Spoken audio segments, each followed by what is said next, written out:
Sheet fire. Go potty, little boy. Go potty.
Come on, it's cold. In or out. Hello, hello, hello. Hi. Coffee time. Is anybody here yet? It's a pop-up live. Surprise! Surprise!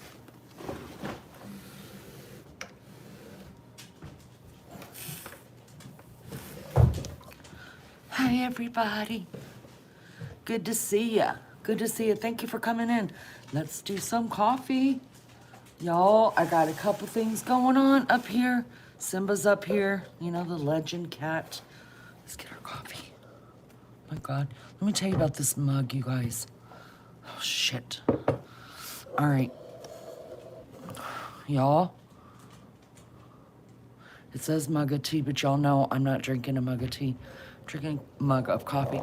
This bitch, y'all, it's like lifting a weight. It's like lifting weights. I'm not kidding you. It holds. So, Beefcake uses the coffee pot. I use the Keurig. It holds 2 full Keurigs. Oh my God. Y'all, tell me that's not heaven. Hello. Cayenne. Mary Jane Doe. Lulu. Hello. If I missed anybody, I'm sorry. I'm not touching that screen because I end up getting lost in YouTube land. But welcome. Thank you for being here. Yep, two lives. Here's what happened. Let me tell you guys what happened while I mix some creamer in this coffee. I was asleep. I was asleep.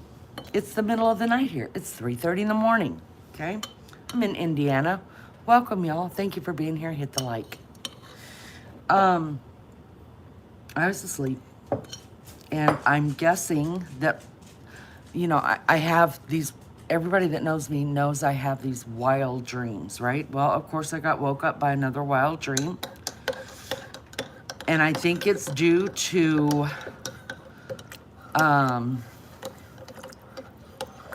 the Koberger series that we're doing. Little Doughboy, hello. It's due to that, because I want to tell you guys about my dream. If you don't care, just pause me. Okay, so somehow I'm in this house, right? I'm in a house, and the next thing I know, the FBI or these military people, they were military people, come in my house and they blindfold me. So now I'm having trouble breathing. You know, I'm that kid on the school bus that's going, can someone give me my inhaler? When something goes, you know, Melly Joe, hello. When you get stressed out, you know, that kid on the back of the bus, that's the dorky one that's like, hey, give me my inhaler. Something stressful's happened. That's me. That's me. And I'm not ashamed. Sergeant Joe, you still can't find the Keurig on a woman. Shut up. Anyways, so I'm already thinking in my dream, I need my inhaler, okay? So I'm blindfolded, but I can kind of see underneath the blindfold. So I'm lifting my head up so I could see what's going on. There's probably about 7 or 8 military people, and one of them's a female, and I wanted to punch the shit out of her, right? Because I figure if you're female, you're going to have a little bit of compassion. I can understand these hard-ass men that don't. But that female, I think, wanted to be a male or something. So she had no compassion. But anyways, they were looking for something or someone or whatever, and I was like, wait a minute, I know the answer. I just ask me. We don't have to do this. Just, I can tell you what you're looking for. And they wouldn't listen to me. So, you know, my dreams, my bad dreams involve control. Right? So because they won't listen to me and I'm not in control of the situation, and I can't end the situation that we're all in now. I don't know who was there. There was somebody else there with me that they were just giving a work over to, because that person supposedly had done something wrong, but he really didn't in my mind, because I knew what had happened, but they wouldn't listen to me. And now I need my inhaler, and because I needed my inhaler, I couldn't talk. So I'm trying to tell them, you guys, stop. Like, I can tell you what happened. I know what happened. And I need my inhaler because I can't breathe. So because I can't breathe, I can't talk. This literally happens to me in my sleep. And a lot of times I can tell myself, wake up, you're having an asthma attack. Cheyenne used to tell me all the time. These other dogs don't give a damn. So, but a lot of times I can't wake myself up. And it's terrible. That's why I know how I'm going to die. I'm going to die in my sleep. I really am.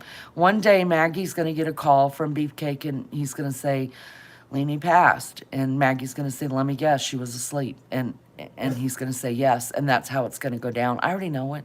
Hi, Gia. And I'm not being facetious. That's the truth. So, anyways, they get done roughing this guy up. Didn't get the information that they had. I'm shitty. I'm all kind of shitty because A, I'm having an asthma attack now. Nobody gives me my inhaler. And B, they wouldn't listen to me, so this could be over with. Like, I'm trying to save the, danger from happening, like all my bad dreams. And they wouldn't listen. So they started marching, literally marching off. At this point, I'm already on my phone, but I've still got my blindfold on. I'm on my phone. I don't know who the hell I'm talking to, the CIA or Daddy Trump, somebody. And I was bitching about the female, not about the males, about the female, because the female didn't have any damn compassion. And we were built with compassion. Or we're supposed to be. So, I get off the phone. Nothing matters. Nothing's ever done. It's kind of like the YouTube police. Nothing ever happens. You can report. You know how many times I've been reported? Nothing's happening here. Okay? And it's like the YouTube police. You report them, not a damn thing ever happens. So, get off the phone. to find out that one of those military guys is still in my house. And then all of a sudden it's kind of world destruction, right? But the world destruction is pestilence. Thank you so much, JT. Hi, Wild Angel. So it's pestilence. When I don't obey this guy and do what he tells me to do, there's shit flying through the air, you guys. Hi, Ann. There's shit flying through the air like tiny little bugs and that white stuff off of dandelions. That kind of stuff, which makes it even harder for me to breathe, right? So I know I'm struggling in this dream, but I can't wake myself up from it. And I'm still looking for the damn inhaler, which he won't let me have. And he knew I was on the phone with whoever. And so he told me I couldn't call, I couldn't make reports. And I was like, well, I already did. So they're on their way, you know, like it is what it is. And then I noticed there was another military guy still in my house and he had kind eyes. And I said, and I kind of looked at him and he was just staring at me, but he wasn't talking. But I kind of felt his vibe, like he was kind. There was something different about him. So anyways, I started running. Now I'm in the freaking woods and I'm running and all this stuff is around me. It's making it harder for me to breathe. And the guy with the kind eyes caught up to me and he said, look, if we do it this way, if we do it that way, we can get out of here. If not, then we're stuck here. And they're just going to keep throwing that stuff into the air where you can't breathe. And so I listened to him for a while and did everything that he said until I realized he was the one that was throwing the shit in the air. Y'all, this is the real shit that happens in my dreams. Hi, Genevieve. Hi, Mansour. I realized then he went to go and so he locked me in this damn house to keep me away from that air, but he was the one putting it in the air. He went to go take a shower, and y'all, this is going to be so anticlimactic. I'm going to tell you, the end of this was but I think I just needed to wake up to take some inhaler, and I did. He got into, the stream lasted forever, where they were throwing stuff in the air and I couldn't breathe. And so he got into the shower and I was like, this is it. I got to get the hell out of here. Y'all, I climbed out a window. I went running through the woods. Somehow I came upon a garage that had this like small, like, what do you call it? Some kind of sports car in it. That's my jam too, right? So I get in it and somehow he had a garage opener in it and he's running after me and I'm praying in my dream, please God, let this car start up when I push this button so I can get the hell out of here. Because I was going to die from not being able to breathe. You know, I rode off into the sunset, woke up, and took my inhaler. I told you it was anticlimactic, but it still hurt, and it still scared me, and I still couldn't breathe. So there's that. Sorry. I know it didn't end well. A lot of my dreams do end really good, but not those ones. They never do. They always wake up. They always end fast that don't make any kind of sense, so I could take my medication.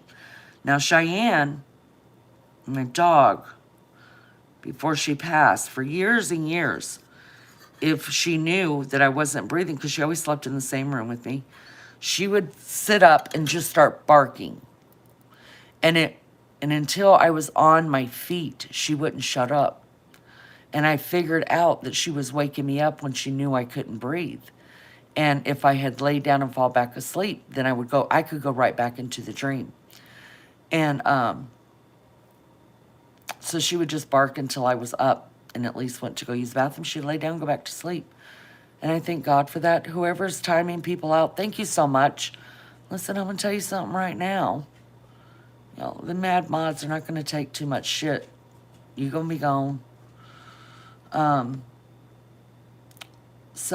But now, and it scared, that was one of the things that scared me when Cheyenne left, because she was a therapy dog. She was a service dog. She was trained, and she knew me that well. And so I always knew when she was here, you know, that unless I was out of town, that I wasn't going to die in my sleep, that my dog was going to wake me up. And so I still think about that and I still get worried about it. Yep, only Sergeant Joe gets to troll us. That's it.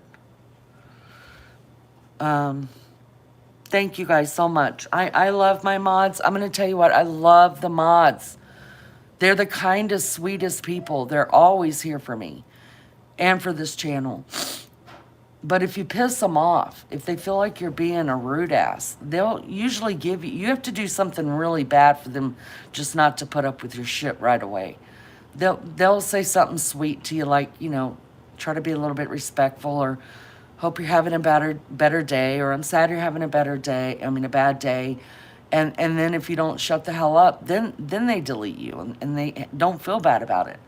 So if you're being deleted right away, they're either full of the trolls already and they're just not going to put up with any shit, or you pissed them off right away. So good job on either one. Good job. But I thank God every day for the mods. I really do. Pink is very kind. She is. There are just certain, I could never be a mod. I couldn't. I just couldn't, because I would be like, bye, and YouTube, bye, get out, bye. But I'd probably cuss them out before I would be, don't ever mod me. I'm no good. No good. I got another message about the case, but this time from Peggy. See, and I really didn't understand what was going on. I really didn't. In chat, because, you know, when you're pulling up stuff for people to view on the channel, and then you're in, like me, I get really into the zone. I kind of just know the mods are watching chat. You guys are all watching it, so I don't, and sometimes I get into the middle of it and then I'm like, no, I'm not going to get into it because the mods already know what's going on. So I'm not going to deal with it, you know, and stick my head where it doesn't belong. But, so if I offended you, I really didn't mean to offend you. I really didn't know what's going on. And I should have just left it. I should have not said anything until and then I started seeing the name Max Smith, and at first it didn't ring with me. And then it did. And then I was like, oh, well, now it's making a little bit of sense. I don't know what all he said, but he's a psycho. I don't understand the fascination. I don't. I'm not even fascinated with me. You kidding? Thank you guys for being here so much. We hit the like.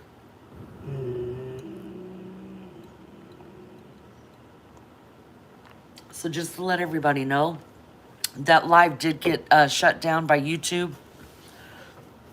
But I did not get a strike. I just got a copyright notice that I was playing copyright, which I knew. That's why I came back on and said, guys, if it gets shut down, then we can do this. I can break it up. But then I realized you guys could go back and watch it yourself if you're interested in it. Yeah, Genevieve, I don't know what it is about me well, I do. I do know what it is about me that he hates. But he goes on people's channels that know me and he leaves comments about me. So that's that. I'm unbothered. He's blocked here. He got blocked way back in the early days. Way back. Like probably the first month.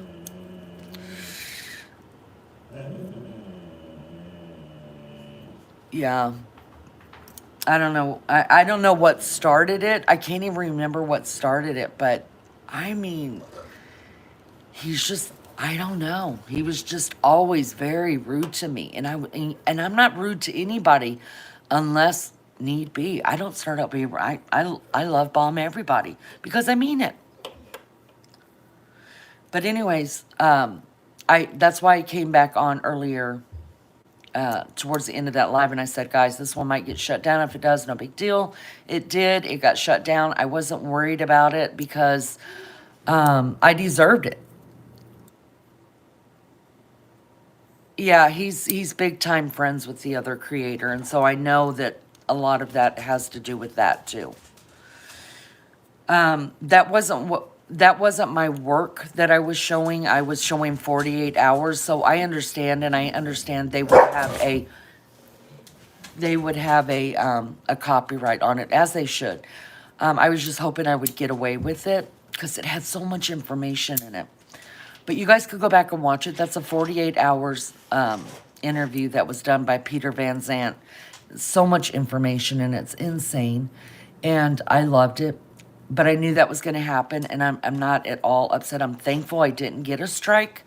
So what I had to do is I just had to go to YouTube Studio and go ahead and clip that part, which was the end, and I was fine with that because, like I said, that wasn't my work. Everything I had done for that live, and Maggie had done for that live, it's still in the live. So I just clipped out the 48-hour one, and it's back up, so it'll be over in the playlist. I've seen him say some nasty stuff about Tina. Of course I'm kind because I'm modding. He's a strange little fella. He's besties with Thorn. Yeah. Yeah, and you know what? People are gonna dislike other people, and that doesn't have anything to do with me. You're welcome here.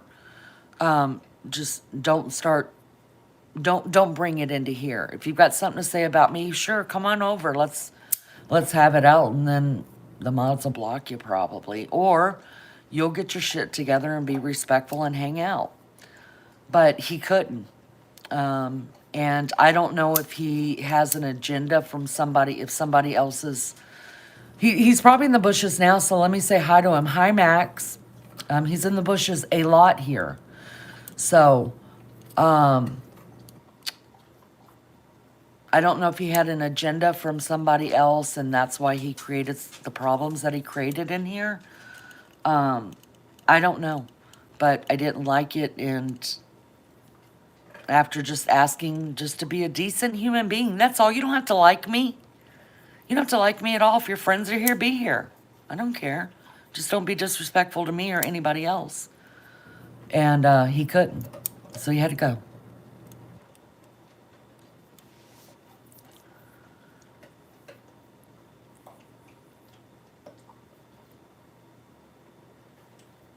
Yeah, it's it just makes you wonder who's doing the trolling, because the people that are supposedly bringing up problems with other people like MJD, that creator is that I know of hasn't even been live. I think she's done a couple shorts or videos or something, but she hasn't been live. I think I'm just gonna say it. It's either the creator that themselves doing it, just or they've got their little minions doing it. Either way, I don't care.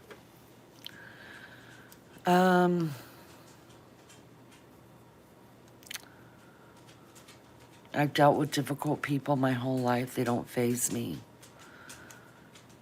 She's had like hundreds of alts. She's in denial about. Well, I do know, I know for a fact that there was one person who used to come here, and she couldn't stand me. She could not stand me. But she came in here because she had a really close friend in here. And I knew she didn't like me, but she was never out of the way to me, ever. I got to be honest. She was never out of the way to me. And I still was kind to her, even knowing what I know, or knowing what I knew, until there was a bigger problem, and it all just came to the surface, and then I had to block them. And there were bigger problems, much bigger problems that she was involved in, and it didn't have anything to do with, well, it probably did. But, I understand people like to hang out with their friends, and sometimes they may not even like the creator or like some of the mods in there or whatever. As long as just talk to your friend. I appreciate the support. Thank you so much. No, not Gina. I don't. Why did I block Gina? Oh, Gina. See, Gina would like to tell people that I blocked her. It's funny what people remember. When she publicly stated on Facebook and on what do you call this place? YouTube. She publicly stated that she quit supporting me and another creator who I had a falling out with. And I guess she did too. And the reason why she quit supporting me because I was friends with that other creator. Well, I'm like, okay, what am I going to say to that? I didn't respond. The only thing I did was come back here and just block you because at that point, I had already blocked somebody else who was friends with someone else here that didn't like me. And I thought, you know what, I'm just not going to do it. I'm just not going to do it. You're not going to come in and out of my chat and publicly talk shit about me, but be in my chat. No, I'm not into it. I'm not into it. I don't want to deal with it. Go do it somewhere else. There's plenty of places. There's plenty of holes on the internet that you can go smuggle and eat rat shit, right? So, but the way that she tells it is that I blocked her, and I did. But after she blocked me, and after, you know, all of the shit that was publicly being said about me. I mean, what am I supposed to do at that point? I could sit and be like everybody else and turn this into a trash, you know, channel where I sit here and talk about everybody I can't stand. And get them talking about me, and I'll talk about them, and then I'll get a lot of subs because I become this channel that talks shit about people all the time. I don't want to do it. I don't care. So for me, I just block them. Y'all go say what you want to say. I'm unbothered. In fact, it just fuels me. Just fuels me to be a better person. Now, sometimes when I've had enough and I get pissed, it comes out. I can't help that. I'm Emily's daughter.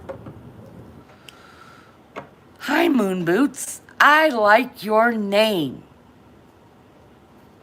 Moon Boots. I ain't heard that all the time. I like it. The other night when I was on, you guys, remember we were talking about candles? Nobody cares. I know, but I care. When I got off that live and I started feeling better, I told y'all I only had one candle left, and that never happens here. I'll go to the dollar store, get a candle that smells like crap, because you know it smells fine when you smell it, and then when you start burning it, all you smell is wax. But I still burn it because it's pretty. But it still aggravates me because it's not smelling good. But I just can't believe I didn't have any more candles except for these little tea light ones. So I went searching around the house. It's like, for the love of God, I know I've got a candle somewhere. If you know, it's one of my addictions. I didn't have any candles. So all I have left is these little tea light ones, right? They're just wax, right? So the other night when I started feeling, a couple hours later when I started feeling a little bit better, I Googled what are the best smelling candles. And of course there's a couple, you can find anything on Google, right? You can find the dollar store ones on Google. You know, the search engine is just made up of people's opinions, y'all. So I had heard this name before. Let me show you. Goose Creek candles. Do any of y'all use those Goose Creek candles?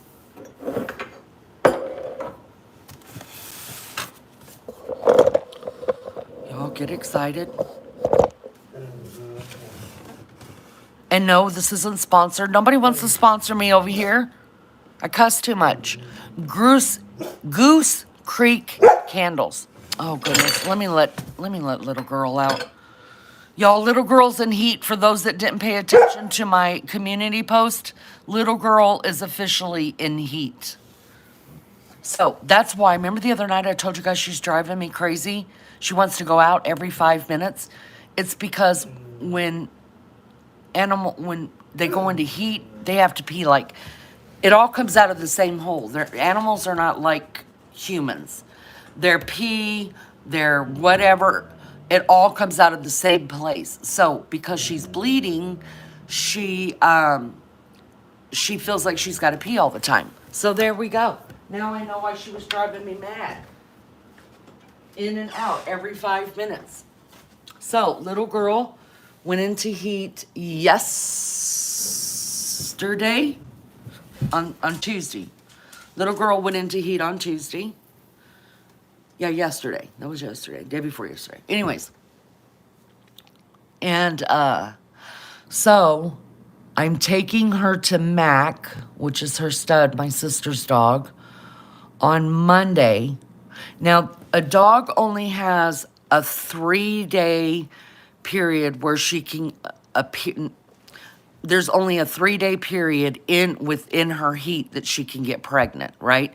She won't even let, like if a male came now and tried to mount her, she wouldn't let him. She would fight him. But when she's fertile, that's when a dog will let another dog mount them, right? So that usually falls in the 10th to the 13th day of the month. Now Cheyenne, I used to check her progesterone myself. I would draw her blood, and I've got needles down underneath this camera. Underneath this camera, which is underneath the counter. I would draw her blood. I have a what do you call that thing that you put the blood vials into and it spins? Can't think right now, but I have one of those. So I would spin the blood until the red particles would come to the top and the serum was on the bottom from the blood. And then I would pull out just the white part of the blood, the white blood cells, pull those out, and I would put them on. You buy these little progesterone things that kind of look like a pregnancy test, but not. But you drop so many on there, and then you've got so many minutes to wait, and you get a plus or a minus. And if you get a certain color, that means that she's ready right now to be bred. You only have a certain many hours to get her pregnant. After those hours, she won't get pregnant. So, but I also have Newt here, and Newt tells a male dog will tell you when it's time because they will go nuts, crazy. Newt used to just drive Cheyenne crazy because I used to take Cheyenne out of town to Ohio. That's where her stud was.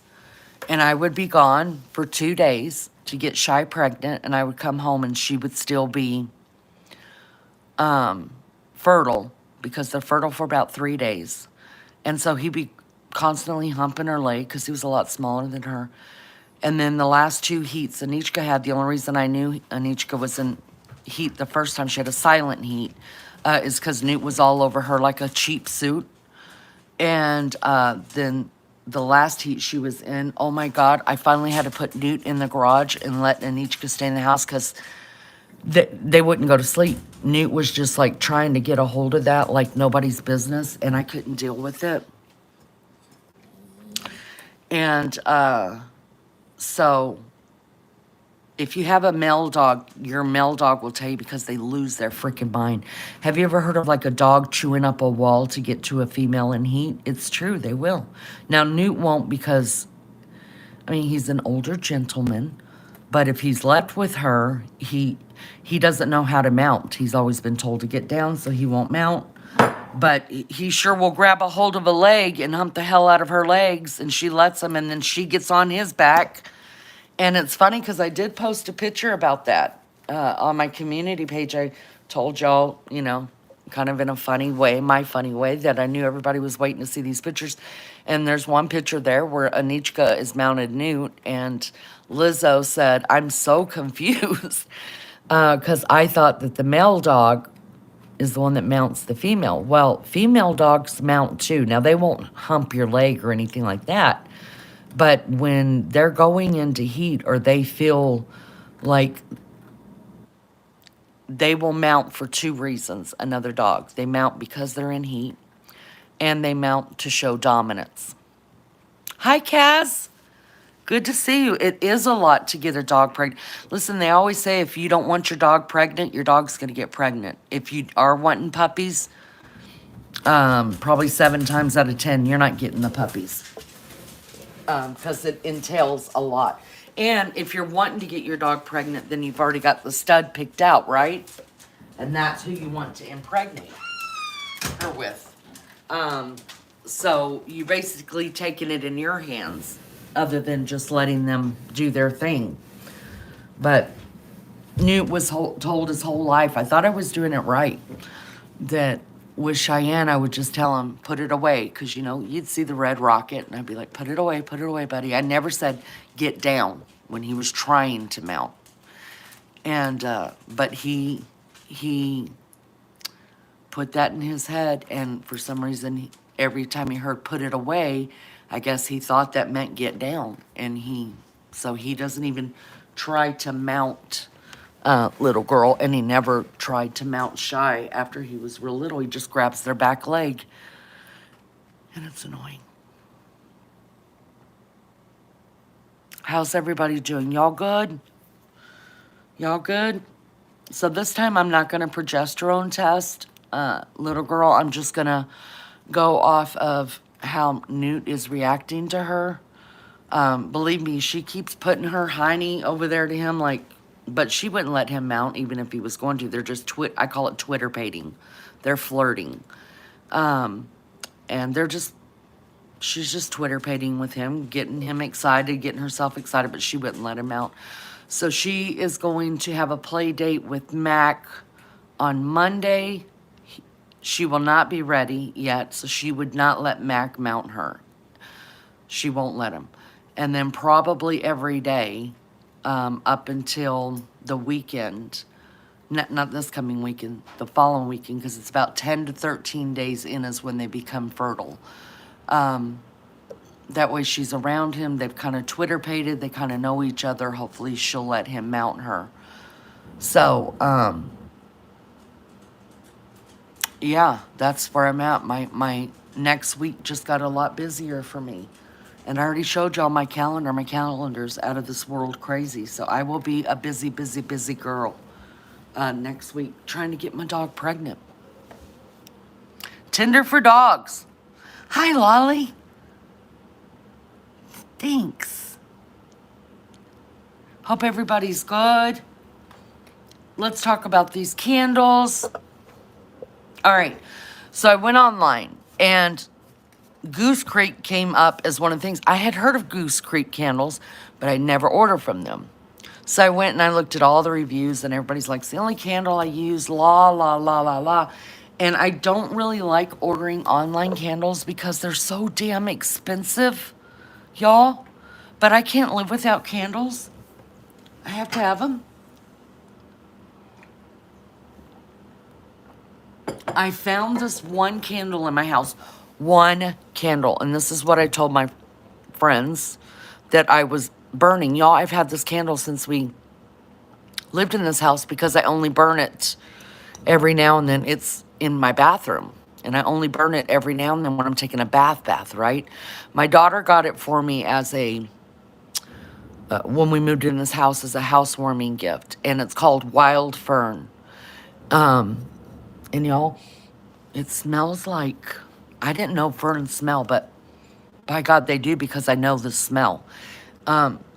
It smells kind of earthy, and how do you say it? Like a green plant, if that makes any sense to you plant people. You weird plant people. Now, I say you guys are weird plant people because I'm going to try to become a weird plant person this year. I've already made up my mind. I'm going to get about 3 or 4 plants, and I'm going to see what I can do with them and see if I can keep them alive. I'm challenging myself, okay? Anyways, it smells really good. And so this was the last one I had left, and I was like, that's just not going to work. And I showed you guys this before. This cute little thing that you could kill somebody with, it's really cast iron. You could really kill somebody with this. I had gone, we were somewhere shopping or whatever. Oh, we went to the Amish store. Went to the Amish store close by the Ohio border a couple weekends ago. And I saw this, and it is that's wax in there. It's a wax warmer. And I loved it. It's so cute. It's just a little frying pan. I thought it was adorable. It was only like $7. And you put it on the stand. Ta-da!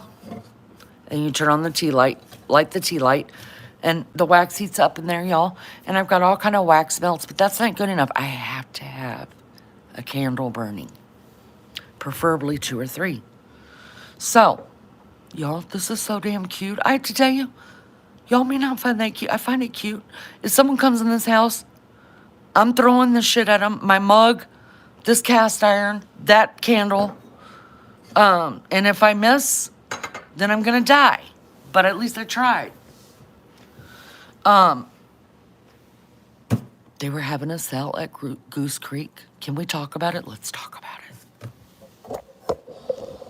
Let's do a box opening. Gia, hi. I am so sick of living single. I need a man now. Gia! Oh no. Oh no. Are you from the States, Gia? My cats mess up any plant. I only have summer outdoor to grow. Well, I don't care if they mess it up. I just want, I'm going to get a couple plants. Gia, are you from the States, honey?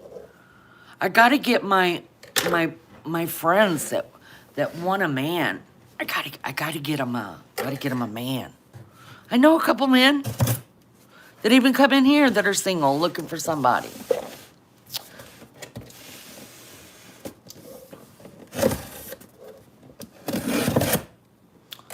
Don't y'all love that sound?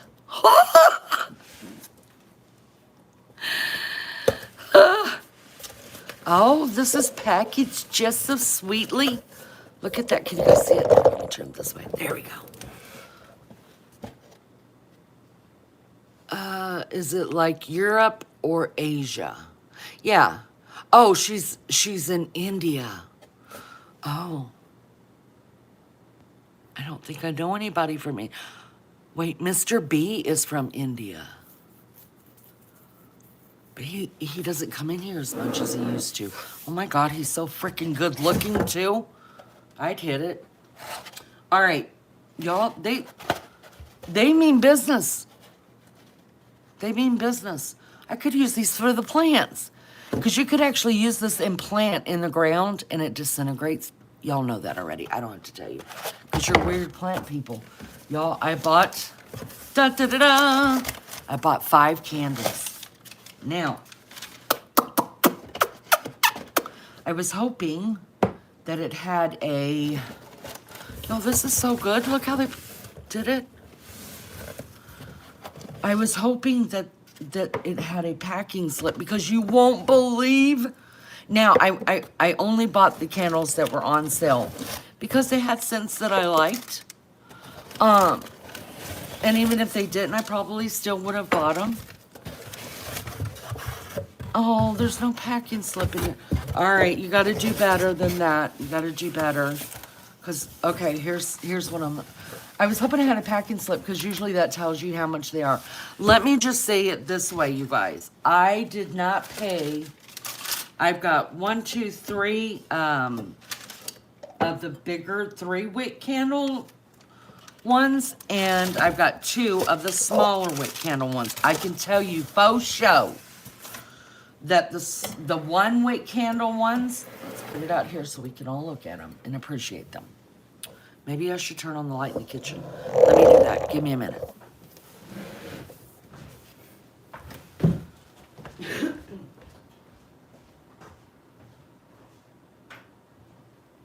Okay, now we can see. I will tell you this much. I do know. I went to Goose Creek and the one, let's put it this way. All right. The 1 wick candles, they were $6. These, okay? This is a lilac garden. And I thought, I like lilacs. This was on sale, y'all. Look how pretty it is. Look. It's like a frosted glass. Did y'all know you could use these glasses? I could tell you how to get, once the candle burns down, you can reuse these glass jars for different. Oh, y'all. That smells so good. I wish I could read the reviews. Because I did read the reviews on, like, scents that I had never bought. Like this lilac one, I had never bought this one before, so I wanted to read the review. Y'all. So they're complete soy candles. They're said that they burn all the way to the end. So I thought the glass was muted or whatever you call it, frosted, but it's not. It's an overlay they have on it. But it's still a beautiful, I mean, Matt, you could put salts, like clean out all the wax out of it and then put like bath salts or something in it in your bathroom. It'd be so cute. Y'all, this smells, it's like a faint, it's not heavy. This would smell delicious in a bathroom too. Oh my God, I love it. I wish you guys could smell it. It smells so good. All right, so I'm gonna need you guys to go on Goose Creek, pull up their, just the sales. Anytime I go to a website, I always look at sales first. All right, here's the other one. Y'all, these were only $6. Has the same kind of, oh shit. This one's called Sunday Drive. Now that doesn't tell you shit, right? So I read the reviews on it, and then it also has like a description of what it would smell like, and it says like you're in the country. That's what it kind of smells like, with kind of floral. Look how pretty that is, you guys. And it's the same. This is an overlay, but I mean, it's pretty. Soy candle. It smells like, it smells floral, but not like, it's not heavy at all. Oh my God, it smells delicious. Let me see what this says. So it has, this scent has cactus flower, fresh raspberry, and sweet coconut vanilla with natural essential oils.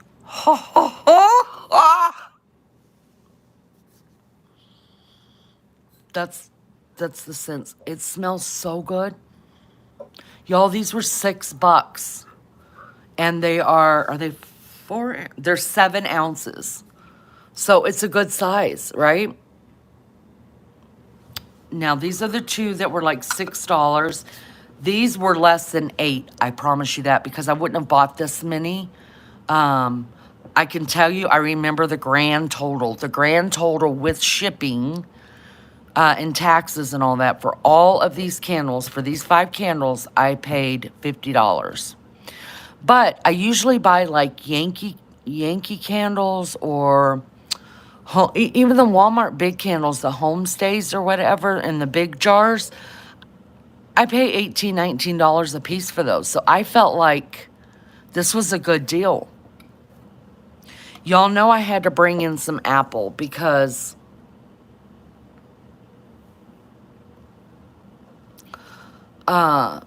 this is my favorite scent. Apple. Anything apple, or anything nutmeg.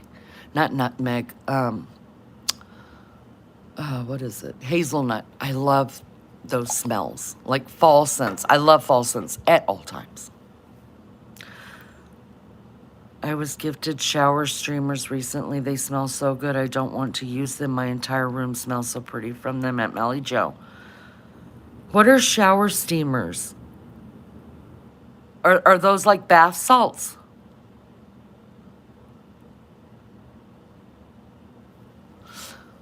So this one is the 3-wick one. Absolutely has apples on it, which I feel like goes all the time. I put up apples even in my summer decor. So I could still use this. I get some of those big ones just for the jars. Right. Men are very good at making love. Oh yeah, Gia, it's all about that. That's why I dated a guy from Oklahoma, because he was good in bed. All right, let's see. This one's called Bourbon Apple, and it is the scents in it are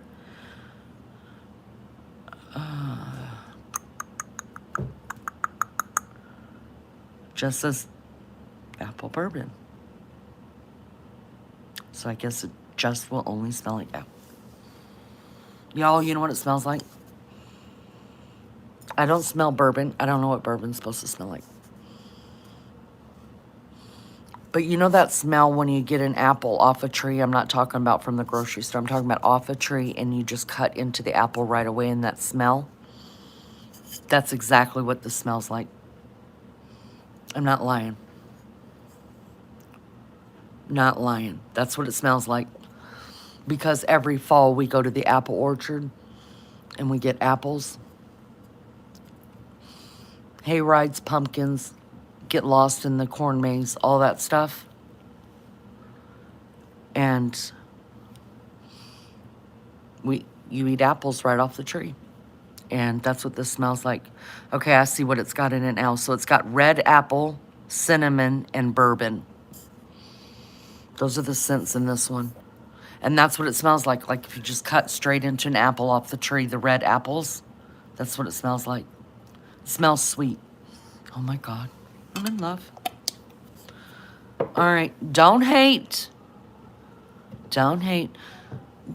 You guys, I go through, if it's not little girl barking at me, growling at me, it's Wednesday the cat is constantly. You hear her? Constantly. Hear? And she's got all these different voices and sounds she makes. That's constant. I have never heard a cat talk this much. Never. All right, don't hate me because you know that I got another apple one, but this one's a different scent. So they say. This one's called Macintosh Apple, which is my favorite apple to eat. And this one's got apple, green leaves, and soft woods. What up?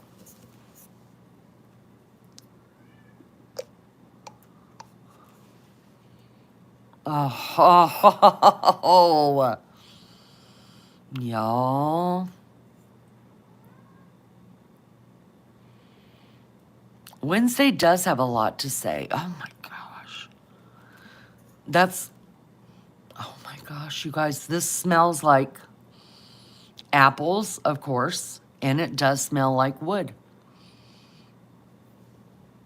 I can smell the wood in it. This is very earthy. Green leaves. Maybe that's what it is. Y'all, it smells delicious though.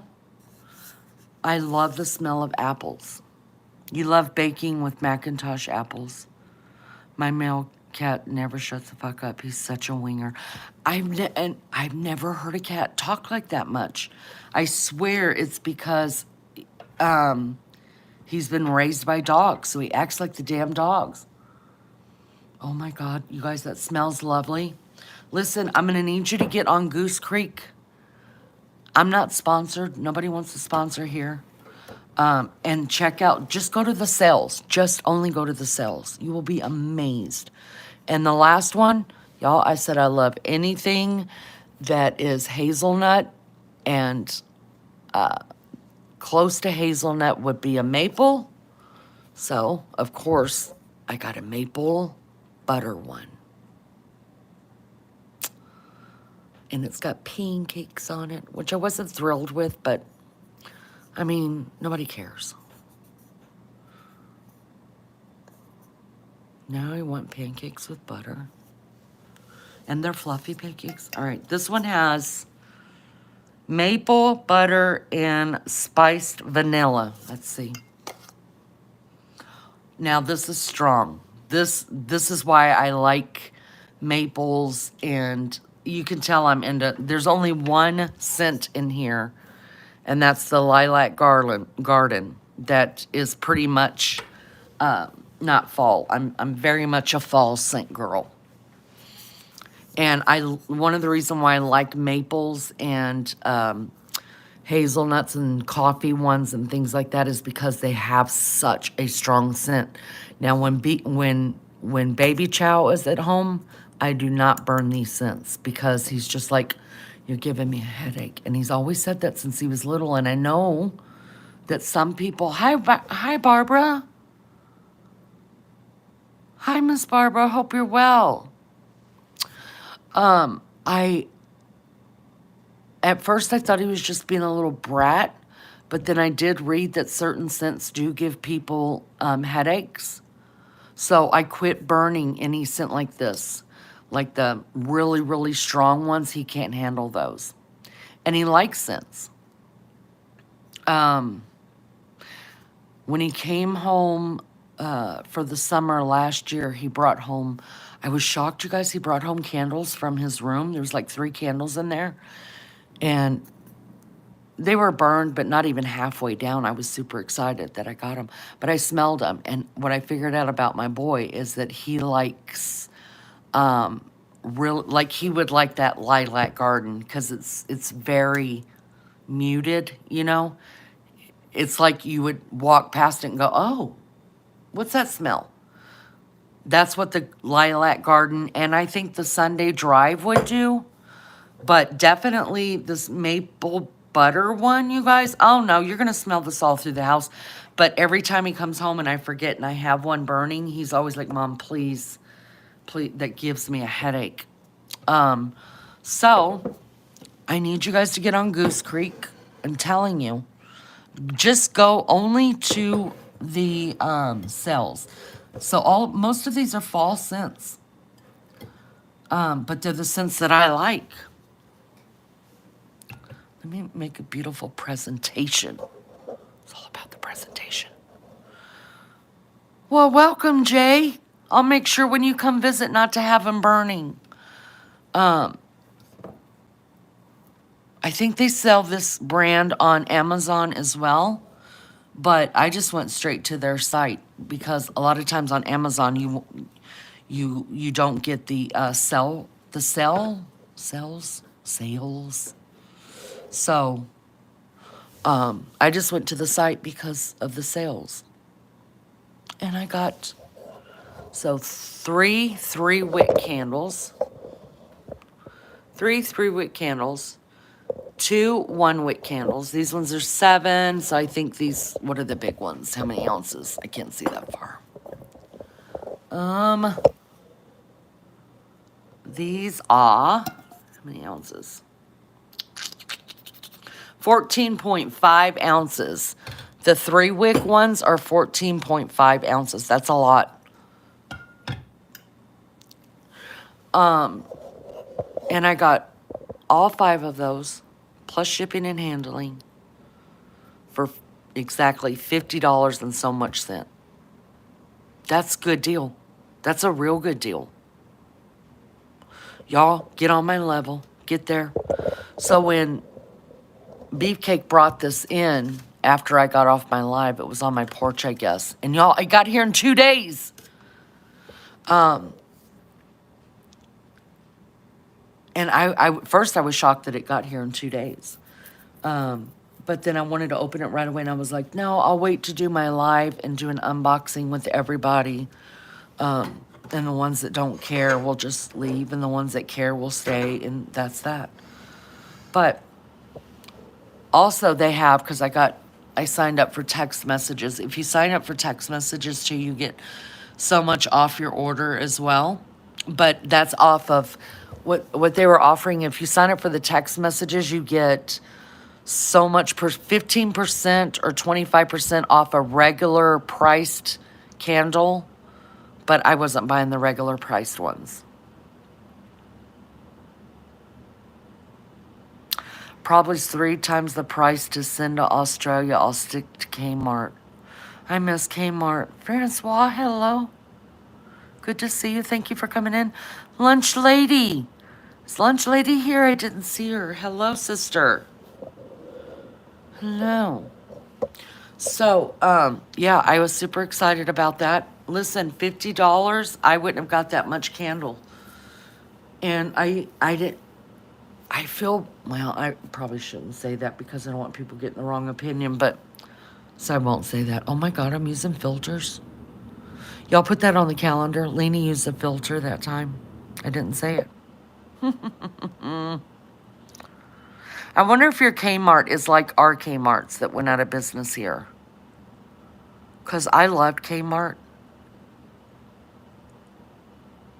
They used to be cheaper than Walmart. Then Walmart just put them right out of business within, what, a couple years?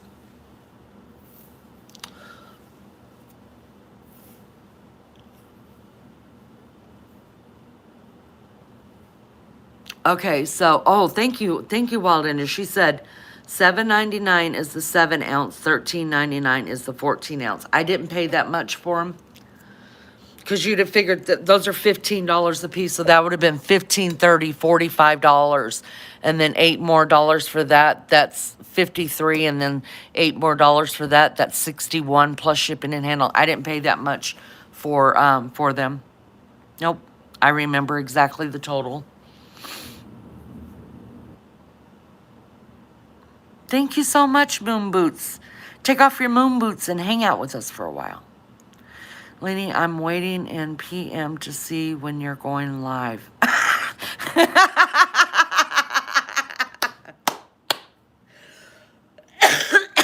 I told you and then I hit the live button. Sorry, Mags. Maggie, you missed all the fun. You missed hearing about my freaking bad dream and where I kicked ass finally in it, took off, rode into the sunset, some kind of great car. And my unboxing of my candles.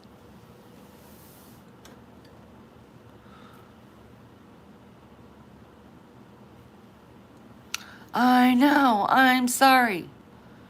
Kmart is the bomb here in Australia. Some really good stuff and really affordable. Even the Kmart makeup and skincare is good. Wait a minute. So, wait. Is that Kmart that y'all have there the same Kmart we had? Does anybody know?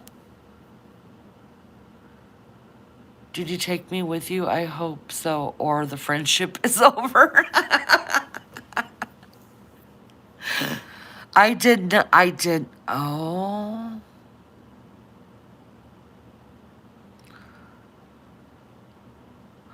Oh, wow. You know, that's a phenomenon, Anne. That's a phenomenon when it's the sun's out and it's snowing. That doesn't happen very often.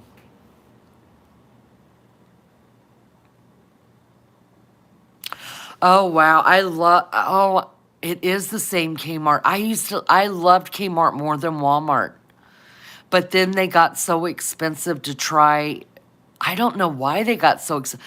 I feel like maybe they could have hung out a little bit more if they weren't trying to compete with Walmart. But the deal was Walmart had everything in it. They had grocery store, and at Kmart didn't have that.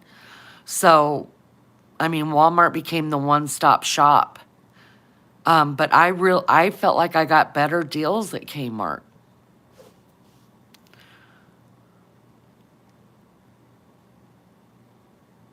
Kmart was cool because they usually had Little Caesars pizzas in it. Yeah, yeah. I mean, Kmart, I remember old stores like well, not in the States. I don't remember a Woolsworth in the States, but I remember one in Germany when I lived over there that was big over there. And I thought that's wild because we don't have those in the States anymore. Because I saw them on one of the shows, and my mom used to tell me about Woolsworth. But I do remember like Zodi's. If you live in Southern California, or maybe they're in other states too, we had Zodi's, and that was like a Kmart. I didn't even know about Kmart until I moved to Savannah, Georgia, after I went to Germany the first time. Um, so, but I remember that. I remember TG&Y before CVS and Walgreens was out, right? We had TG&Y and Fred's Dollar Store. Do you guys remember that? Oh, you worked at Little Caesars and Kmart? Really?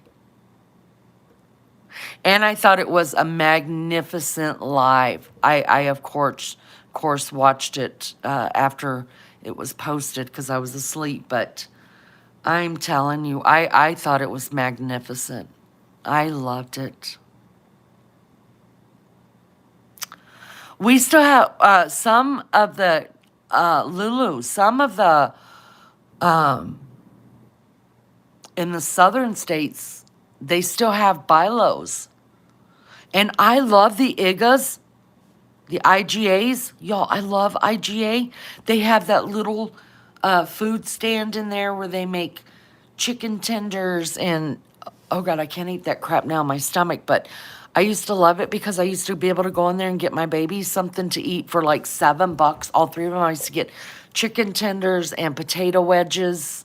And we didn't have on the side of Savannah that I lived in, we didn't have an IGA. But when I used to drive into the country to see my grandparents and take my babies, my grandmother used to work at the IGA. And so I would stop there and grab the baby something to eat and go on to their house and wait for her to get off. It was so cheap. I love IGAs.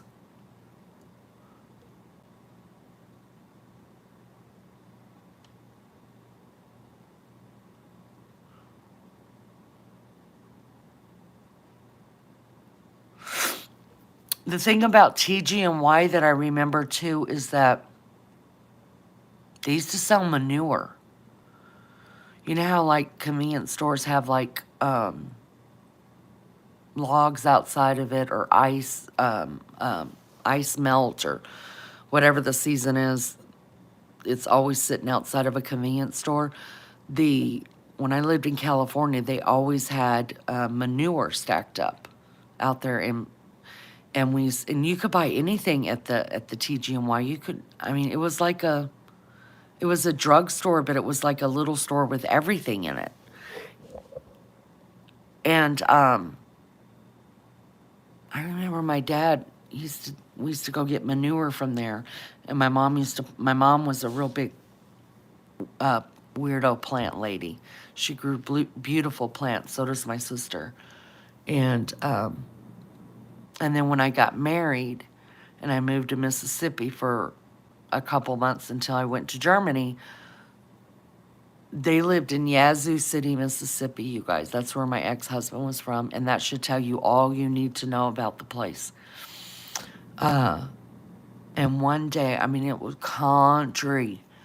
And one day, his dad told me he had already gone on to Germany, so I was staying with them, and I had my oldest baby. She was only like 2 months old. And so I was 15 at the time. And he had told me the night before, he said, hey, be ready in the morning because we're going to go get manure. And I was like, okay, no problem.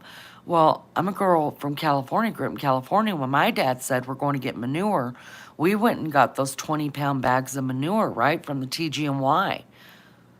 Dad used to pick them up, throw them over his shoulder, throw them in the back of the truck, no big deal. So the next morning, I came out and we had breakfast. I did the breakfast dishes, went back in to go get dressed to go get some manure, and I came out and I was wearing a pair of jeans, kind of a dressy shirt, and some sandals. And he was he sat at the same chair every time at the dinner table, and he kind of looked around at my feet. And he said, are you really going to wear those? And I was like, we're going to get manure. And he said, yeah. And he's like, you might want to put on some tennis shoes. And I was like, no, I think I'll be okay. He's like, suit yourself. Y'all. Instead of taking my car, he took his truck. That should have been my very first clue.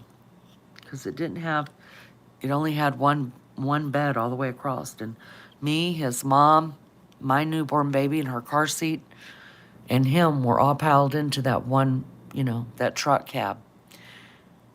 We started driving even further in the country, and I'm like, what the hell is going on? I'm thinking that in my head, but I didn't say anything because I didn't know these people I was living with.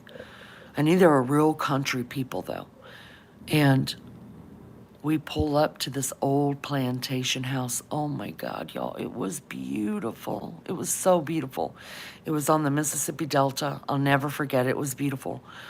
And he got out. He said, I'll be right back. He went up to the door. It looked like he talked to somebody, came back down, and then got back in the truck and drove around the house to this old barn. And I was like, I thought we're getting manure. And he said, we are. And so now I'm thinking that there must be potato sacks or something in that barn that are filled up with manure. Oh no. He's like, go ahead and get the baby out, get her situated and all this, because he was the quintessential country manly man that ran the family. And so I'm just doing what I'm told with my baby. And he opens up the barn. There are no bags anywhere. He pulls out black 20-gallon bags out of the back of the truck and some shovels. And I was like, you've got to be kidding me. He said, I asked you why you were wearing them shoes. I said, well, when my dad said, let's go get manure, we were going to the TG&Y. And he said, oh no, when we get manure here, we dig for it. And oh my God. And I was like, well, why don't it smell? Because the manure dad got, it smelled really bad. And he said, oh, it will. And I was like, he said, this is 100-year-old manure back here. He said, it's hard on the top now. He said, but once we get the top dug out, he said, it's going to smell really, really bad. And you're wearing nice clothes. And y'all, we went early afternoon, which was like early, or late morning, I should say, about 11 o'clock. We got there, and we didn't leave there till after 4. We were all taking turns, wore out. Those sandals I threw away the minute they were the ones I got married in. That's all I had for dress sandals. And threw them away because they were disgusting, and I smelled like manure. We all ended up taking turns like the last hour and a half digging manure up. And y'all, he filled up all of those bags that he brought. We filled up every one of those 20-pound bags. I don't know how many were there. I don't want to exaggerate, but I think there were 20 of them. Not only did we do that, but the 3 of us filled up the whole back of his full-size pickup truck.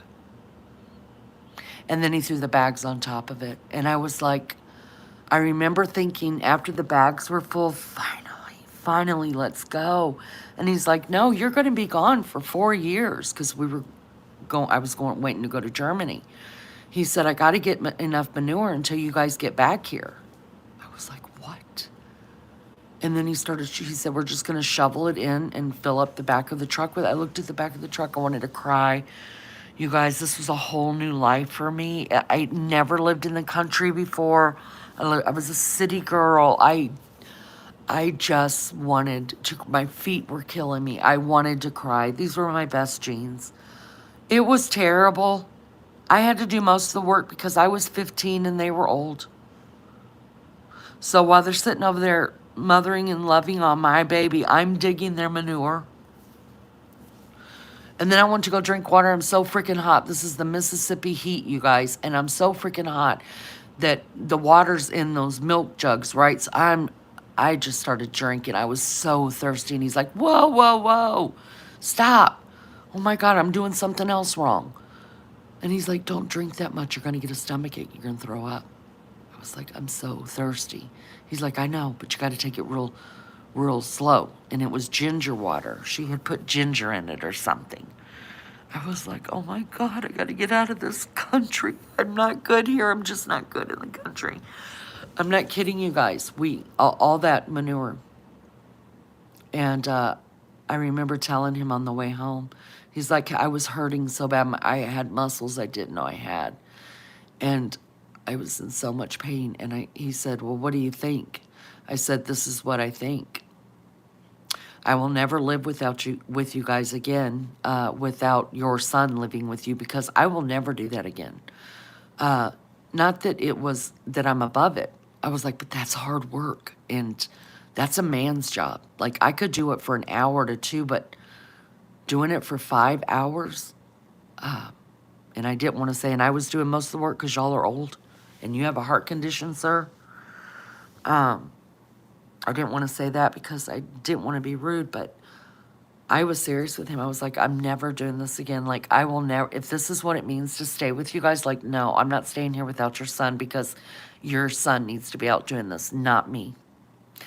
And they just laughed at me. They laughed at every little thing I did, because I couldn't believe how differently we all lived. All of us really do live so differently.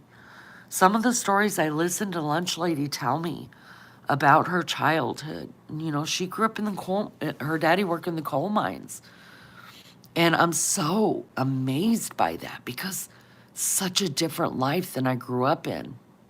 And even now, so many people from different countries, we live so differently, so differently, cook differently. We think, I mean, it's, I love hearing about the way people live.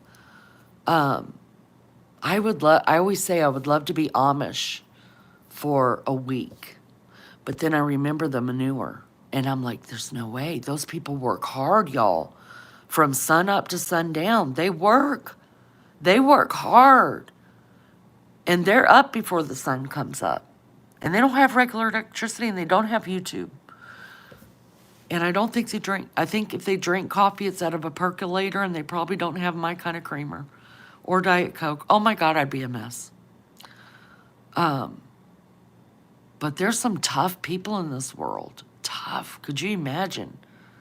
That's how they live. They every day, you know, going. I had a whole new love and understanding and appreciation for farmers that day. And that's why I've always been like, go farmers. I've always been big in the farmers, because that day I got to live being a farmer. And oh my God, it was terrible. It was terrible. So kudos to those that live on a farm, that have worked to farm.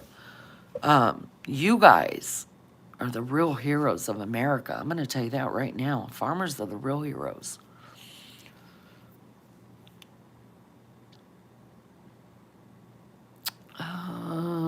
I hope everybody's doing okay.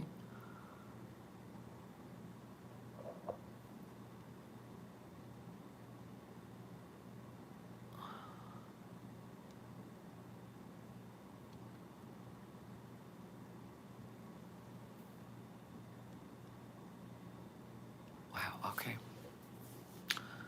I'm going to turn this way. I'm going to go get a smoke real quick. It looks like chat's doing just fine. So this is a good time for me to grab a smoke. Beefcake will be waking up any minute. So I'm going to turn the phone this way. You guys can look at that beautiful little thing my sister made me years ago. And I will BRB.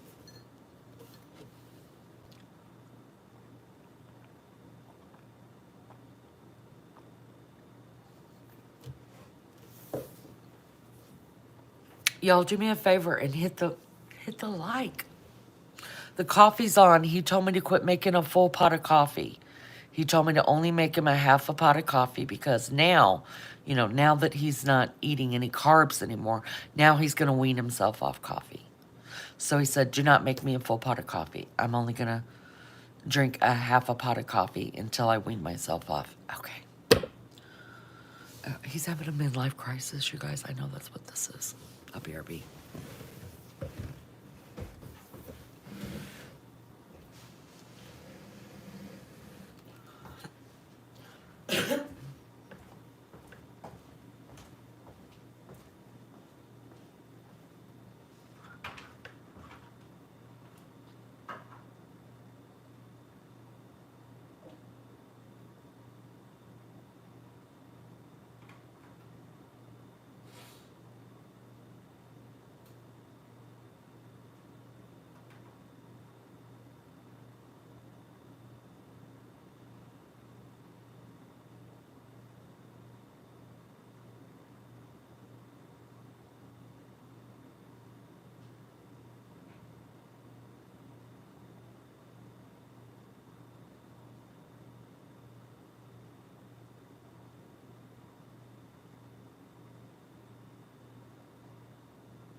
I'm back.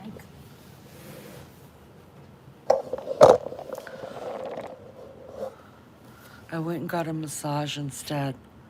You was the topic of my. Let me tell you something, lunch lady. Let me tell you something. You were the topic of mine and Beefcake's discussion. Kind of got blessed out a little bit.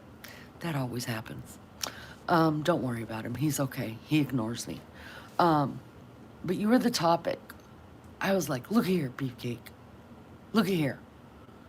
I said, after I go to work full time, because I don't like to ask him for money, I said, after I go to work, I'm going to become high maintenance. And he just started laughing at me, of course. And I said, go ahead and laugh. I'm not kidding with you. I'm going to become high maintenance because I'm not a high maintenance person, you know. And he's like, yeah, why? What's changed? What's going on? He's one to talk, right? He's the one having the midlife crisis. I'm just feeling ugly. And I was like, well, you know my friend, you know, my sister over there in West Virginia, my neighbor. And he's, yeah, lunch lady, I got it. And I was like, do you know she gets massages?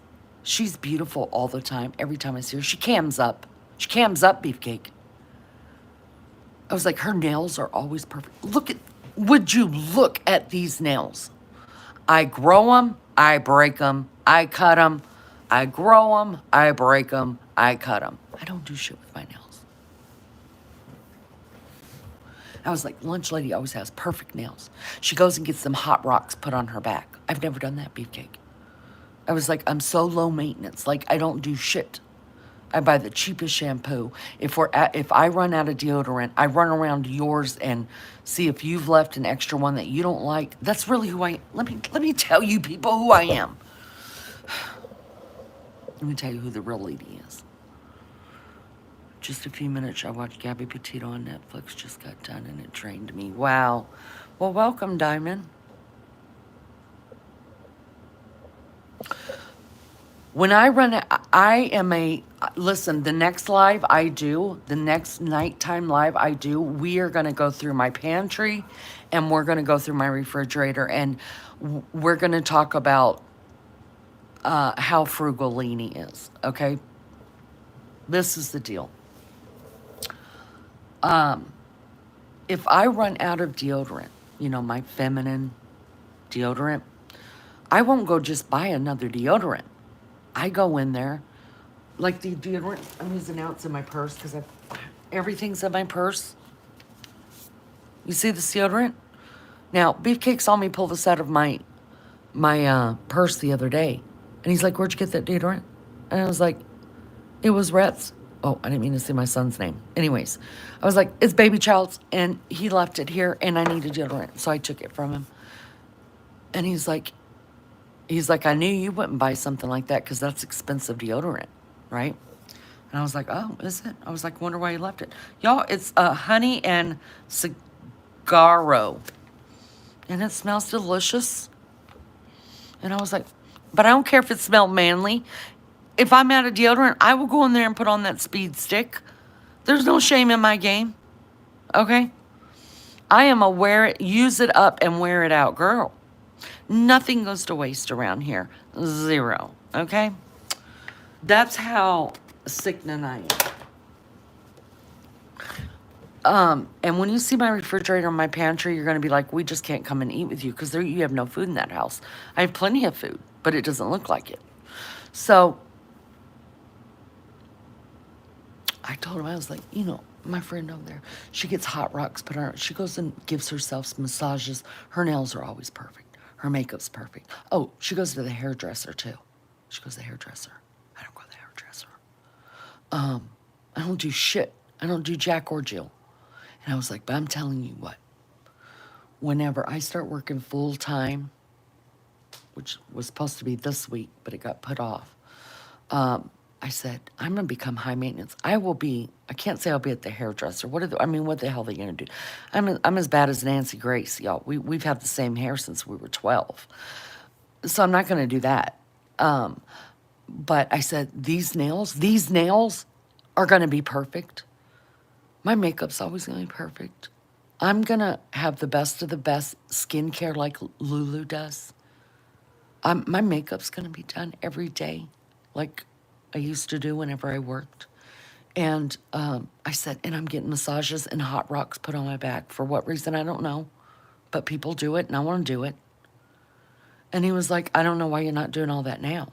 And I was like, it pissed me off kind of because he didn't react the way that I thought he should say something like, yeah, babe, you should really, you deserve that. You deserve it.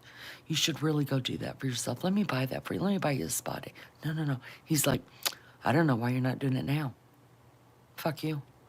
I had nothing to say to him after that. But I'm telling you, that's that's what I'm doing. I'm gonna do that. I'm gonna be all kind of high maintenance. I'm gonna be prissy. I'm gonna buy my own deodorant before I run out. Like Beefcake. So he does all the grocery shopping. You guys already know this, right? So he does the grocery shopping stuff, and I just text him, say, I need you to pick up this, and he goes and gets it, right, on his way home from work. If I put on there something like this, if I put on, I need some mayonnaise and I need some dish soap, things like that, right? He goes to the store, he comes back, and the last time he went for my dish soap, he comes back with not one, but 4 different dish soaps and different smells. I didn't say anything. I just put them all away. But I kind of got sick about it. One time he came home with like 3 or 4, this unrealistic, weird bunch of mayonnaise. Same brand, thank God. And I didn't say nothing. I just put it away. I'm just like, freaking freak. Nobody buys this much mayonnaise, but whatever. And he came into the kitchen. I was in here cooking, and he said, didn't you even wonder why I bought that much mayonnaise? I was like, yeah, I wonder, but I don't care enough to ask. Oh, it's not like I won't use it. And he said, well, because it was on sale. It was like buy 2, get 2 free. And I was like, well, thank you. I appreciate it. And then when he walked away, in my head, I'm thinking, I'd have never done that. I would have never bought 2 to get 2 free.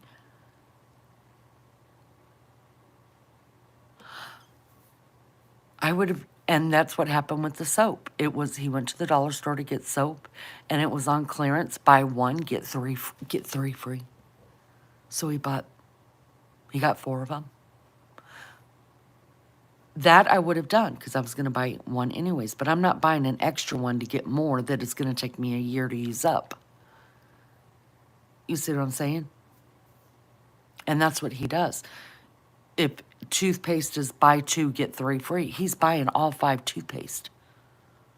So when I need something, I know that's the way he shops. I just go looking and I'll find it. I know Baby Chow has his own money, and he's a prima donna like his dad. They're both prima donnas. I'm telling you that right now. They're metrosexual in a lot of ways. Like, they like to smell. My husband does not go and pump gas without. He's got cologne in his car. He did have cologne sitting up here, and I was like, oh, negative. This is going in the bathroom. And he will not pump gas without putting a squirt of cologne on his hand and running it through his hair. It's just who he is. He takes about 5 showers a day. Baby Child takes about 5 showers a day. He wants the best of the best, the smelling, the good stuff, you know. Well, if they make money, I don't care. It's not my money they're spending. I could give a shit less. But I've never been like that. Never. And so I'm the girl that's running around using their stash, and because I know they've got it. I knew when I ran out of deodorant that Baby Chow or Beefcake, and he does Beefcake, has 2 other ones in there that I remember specifically. For some reason, I had gone to the dollar store and he asked me to pick up a certain type of deodorant that he wanted to try that doesn't have certain things in it that cause cancers. I was like, what the hell ever? Okay. Y'all, do you think he used it? He used it once. He's like, it doesn't keep you dry. Don't think I didn't steal that from him when I needed it. I haven't bought my own deodorant in months. I don't have to. These men will buy stuff, decide they don't like it, and then just leave it in the drawer. I'm using that shit up.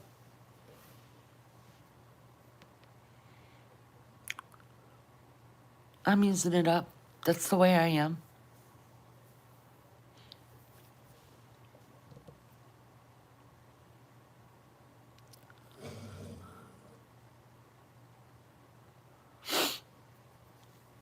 But I'm telling you, I'm going to become, it may only last a couple days, but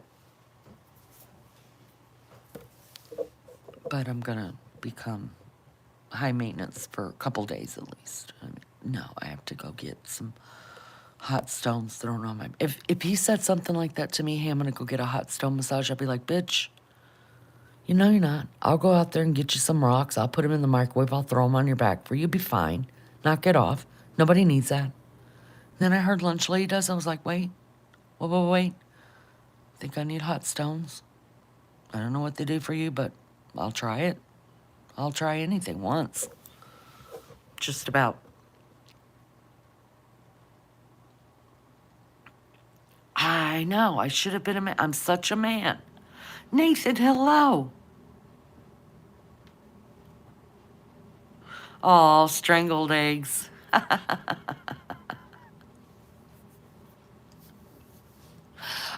Maggie, I did the Temu haul the night you were sick. The night before last, actually. So that just goes to tell me you did not watch it. I'm giving you a break because I know you've been sick. But, yeah. So I did the Temu haul the night before last.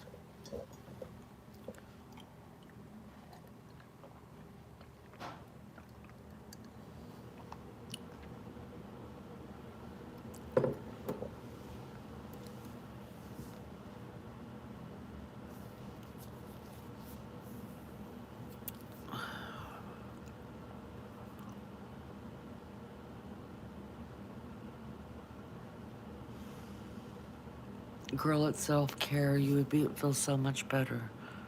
That girl beat the piss out of me yesterday, and I'm sore. No, see, no, I don't want to hurt. I don't. And with the way that my back is, like, I've had massages before. And I always tell them, do not touch my lower back. It's okay, Ann. I'm always scared for that. And then when they do massage, like, I'll tell them if it's too hard because all I need them to do is to hit the wrong place on my back and I will come off of that bed and punch somebody. So I have to have, like, when Beefcake gets a massage, because sometimes we'll buy each other one, like when we don't know what else to get each other, here's a massage. Then it takes us a year to go get it done, and sometimes they expire. We don't know. But he told me he likes the deep tissue massages. But me, no. No, I'm so scared of them hurting my back. Did you see the pronunciation of Saguaro I sent you? Is it on here or is it? I didn't see it. So is it on here in my messenger? She pushes her. That's what Beefcake says they do to him too. No, that would kill my back.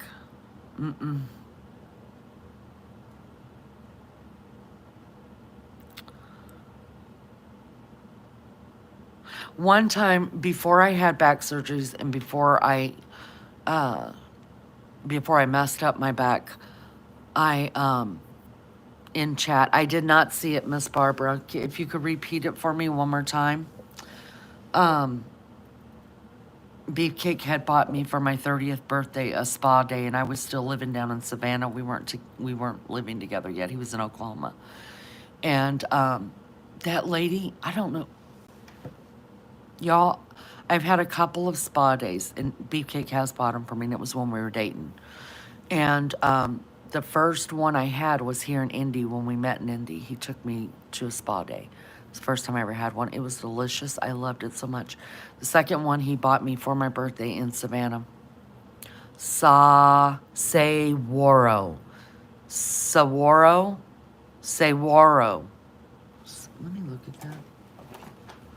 Say or saw? Say. Oh, the G-U. It's like Spanish. Saguaro. Got it. Thank you. Thank you, Miss Barbara. Honey and Saguaro. Smells delicious. It's aluminum free.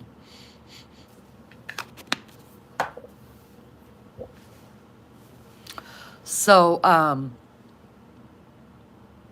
the next spa day I had was in Savannah, and they left the lights on. It was like all bright in there, and she came in there, and that was because I knew it was like one of those ritzy, fancy places. And so I thought that to be odd. I probably should have asked her if she could have done. Y'all, she talked to me the whole damn time, and then she kept bugging me. This is the God's honest truth. She kept saying, "Do you want your glutes done?" I was like, "No," because the other massage place didn't do that. And they didn't ask me. In fact, I didn't even know that was a thing. So when I went in there, she was like, "Do you want me to do your glutes for you?" And I was like, "No." And a few minutes later, she's still talking. She's like, "Are you sure you don't want me to do your glutes?" She's like, "It's really because, your butt is made up of muscle, and it is the best feeling." Y'all, I knew this woman was gay, straight up, because she talked to me about it. I'm trying to have a relaxing massage, and I'm hearing about her sex life, and it's just, I talk sex too. I love sex. It's a good thing. But you can't tell me you're gay and then keep asking me if you can massage my glutes. Now, if you were a dude doing it, I'm like, do you? I don't care. I was really turned off, and I was grossed out. I was like, no, don't touch my glutes, man. Don't touch my glutes. But she must have asked me 4 times. That's no lie, and I'm not exaggerating, because when I exaggerate, I tell y'all I'm exaggerating. I'm not. But if she asked me, in fact, when I left there, I even when I have bad service, you guys, I never not tip. I don't, unless I can see them over on the side and they're young kids and they're just playing around or whatever, then I still tip them, but not like I would if, if they weren't doing that. But even if sometimes the service is bad, like I still tip the way that I should tip, because everybody has a bad day, right? And I just always try to think to myself, maybe I don't know what type of day this person's just had. Thank God they're here working, I got to eat. So I try to look at it that way. I try not to complain about nothing, but you guys, I did complain about that. I absolutely did, because that was a lot. When you go get a massage, it's expensive, but it's manageable. But when you go to a spa day where you're getting salts baths and you're getting head massages and you're getting a facial and you're getting a full body massage and you're getting your nails done, the whole spa day, that's a lot of money. And for her to be that unprofessional in there, and the lights were blaring, they were just like I was in a hospital room. That's what it felt like. I was like, And I did complain, and they had given me, it wasn't a full spa day. It was like another massage or body massage or something like that. I never used it again because I was just so turned off by it.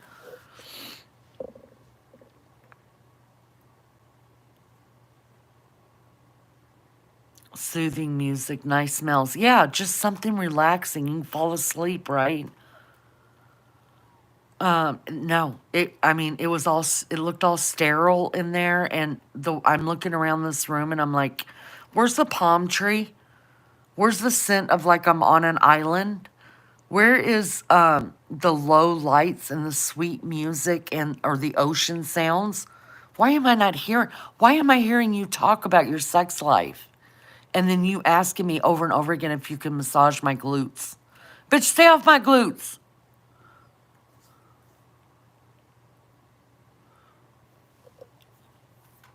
Oh, yeah. You need a spa. As much as you love it, Lunchel, you got to go have a spa day. It's fabulous. I had it 2 times, and the first one I absolutely loved. It was here in Indy. I can't even remember where it was now. And then the second one was in Savannah, and that sucked so bad.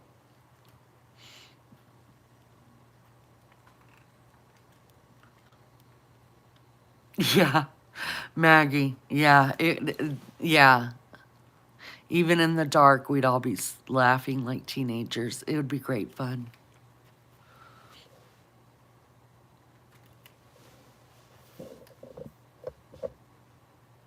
Spa day at Maggie's funeral. Perfect. Perfect.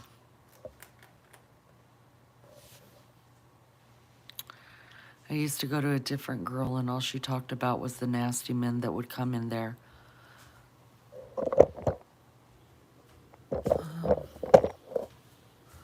I don't want them to talk to me, just get the knots out of me. You would feel bad for the masseuse, Nathan. Good morning.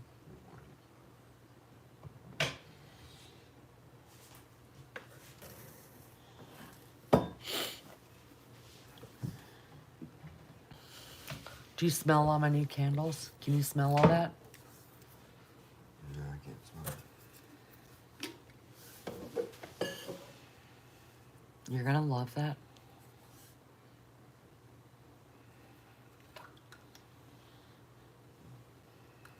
Smell this one. The other ones, you know, these are the apples and the maple butter.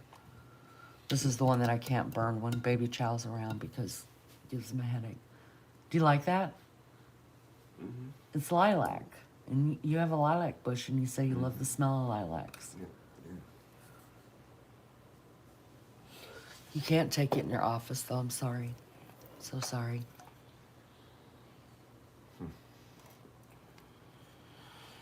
They smell good. Yep.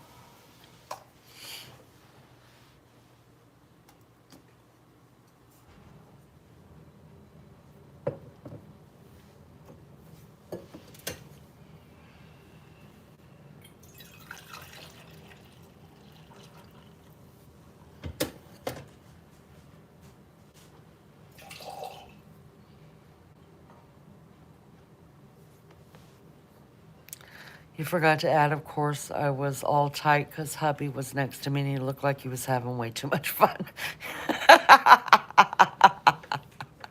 At a couples massage.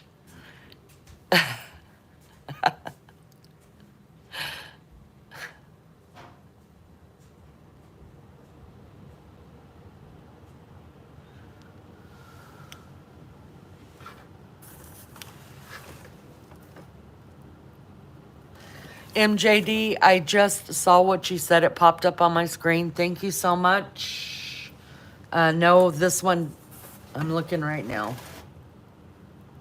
No, this one doesn't, but thank you, good looking out, because I forget and don't pay attention to that shit. Good looking out, MJD. Appreciate that, girlfriend. I appreciate that. Lunch lady had to do that for me one time. When I was live where was I? Was I in Michigan or Illinois? Anyways, I was somewhere and I had gone live showing you guys the facilities I was working at. And lunch lady was losing her mind because I was showing my GPS. It was showing exactly where I was at. And she kept saying, Lene, tilt the camera up in chat. And I wasn't getting what she was saying. And finally, because if you send me a message, it'll pop up. I just can't answer it or else I leave the screen. And finally, I saw something pop up from her. She's like, you're freaking showing us exactly where you're at. Move the phone. And I was like, oh my God. And it was right there on the camera the whole time. And it was funny because that trip, I don't even remember who it was in here, but I don't think they come in here anymore. She sent me a message that day. She was only 10 miles from me. She saw the GPS. And she's like, hey, can we meet for coffee? I was like, no, negative. Can't do it. So if it wasn't for you guys, I would have doxed myself a long time ago.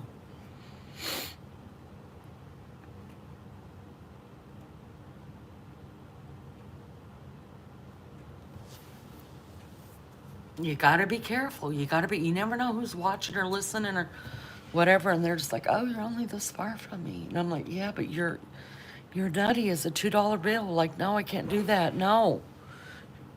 Might be a serial killer. I was afraid to make your live on vertical. Like, show me your door. I really want to see your door. I was like, what the hell? Like the mailbox thing, you guys just talk to me in weird kind of things that I'm not getting.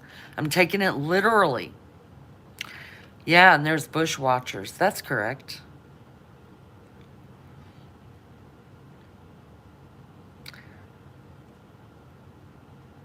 My desperation for a friend is showing. I better just go to bed in a few minutes. Aw,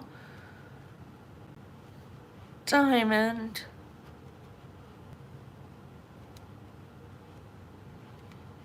We all need a friend. You could stay here. Now, personally, I only need a friend for a couple hours a day, and that's online. And then I'm good.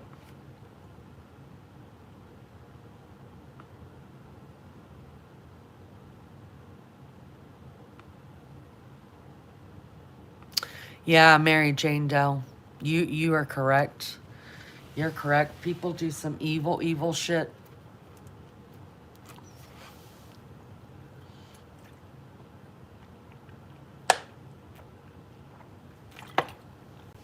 And I wouldn't even. Do you know that's the truth, Mary Jane? I would never be in somebody's chat and like them doing a vertical and showing stuff and actually look for. See, that's why I wouldn't be a good mod too, because if I saw an address or a name or whatever, I wouldn't think, oh my God, I need to tell them that. I wouldn't think like that. But you guys think like that, and I'm so grateful. Happy 420, 520, whatever 20 you got. It's 5 o'clock somewhere. It's 20 somewhere. Hey, Jovel, how are you, love bug? Show me your ceiling.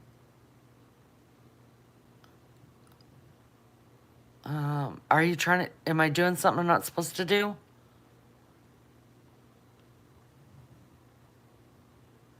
Am I doing,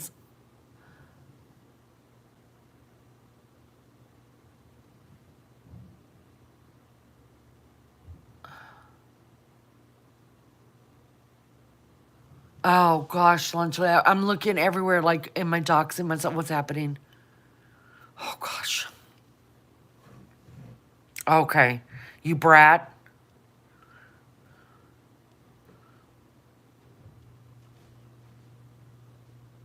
It's Lunchy being a Lunchy.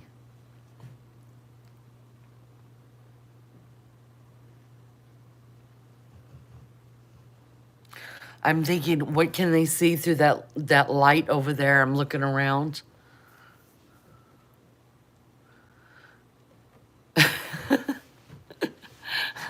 Rose Petal driving home, so can't tag anyone, but I'm listening. Hi, Rose Petal. I'm glad you are off work. Thank you for coming in. Thank you for listening. Love you so much, girl. Y'all, I smell these candles like nobody's business. I smell the apple. I love it. Jake, I'm driving and listening to Love You and Miss You All. We love you too, Jake. Was thinking about you the other day. I hope you're doing okay. Made up for you. I know you are, Max. I know, girl. They smell delicious. I'm telling you. I'm telling you. Y'all got to get you some candles. This is a good deal. Well, I mean, even from what I paid 2 days ago, the prices have gone up because I definitely didn't pay what, oh God, Wednesday. I didn't pay what Wild Angel said that they're going for right now. Or maybe it's because I did put in my, maybe it's because I did get something off because I put in my they're texting me constantly now.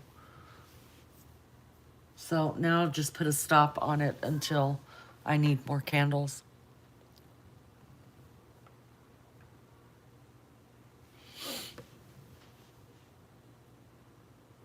Yeah, I probably got I maybe did get a discount code.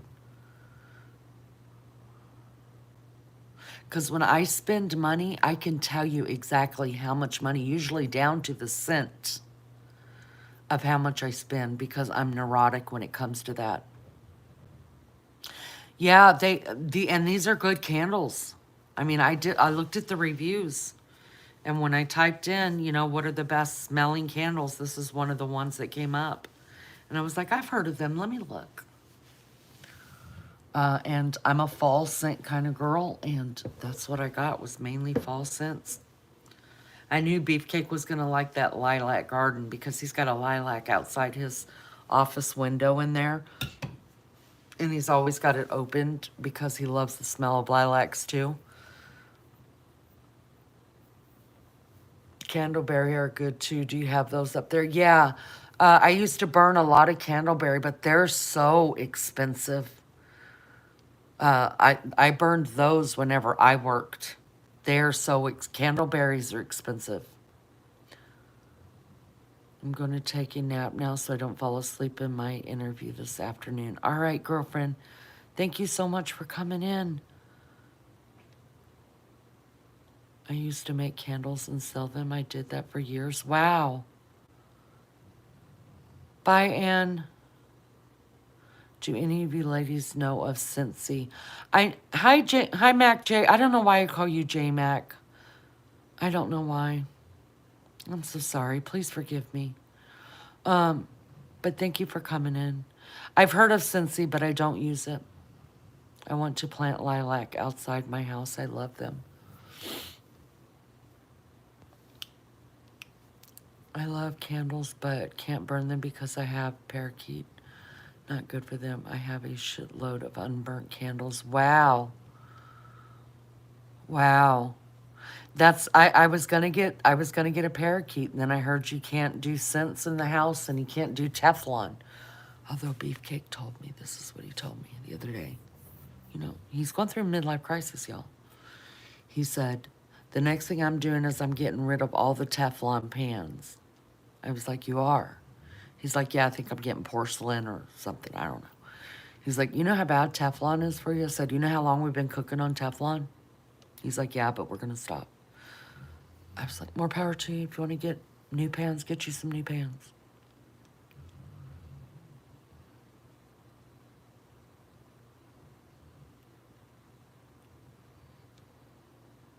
Who does Cincy?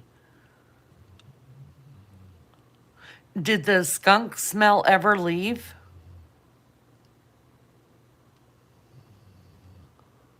Ooh, Nathan, you're correct.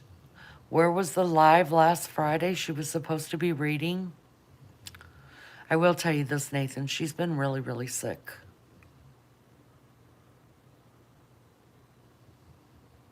Does he know how hard it is to cook on other things? No. No, he grew up with his mom, and I have cast iron too. He grew up with his mom cooking on cast iron. So did I, and I've got some cast iron, and really, that's what, and I told him, I said, I used to cook on porcelain, and porcelain,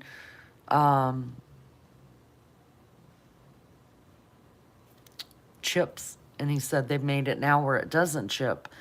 But he wants me and him to start using the cast iron skillets. I don't think cast iron skillets are hard to do. It's under my house. It keeps freaking spraying.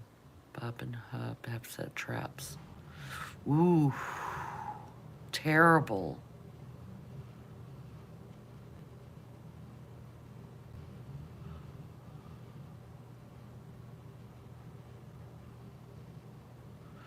Oh God, Lunch Lady, I hope you guys catch that soon, because that, do you guys not have a, what do you call that thing? A game warden or whatever that would come out and just get it for free? I ended up so bad with a headache that night. Don't know anyone remembers me saying I remember. I remember you saying you had a headache. And then the next day you told me you thought you were getting sick because your throat was starting to hurt. Bub will catch it. He's a trapper. Well, good.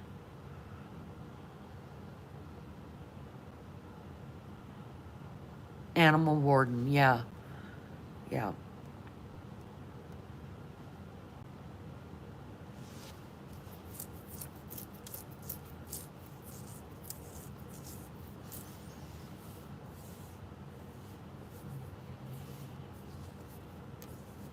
Game warden would probably laugh at you. I mean, I've always had my oldest son too that does the trapping, but a lot of people wouldn't do that. They just wouldn't.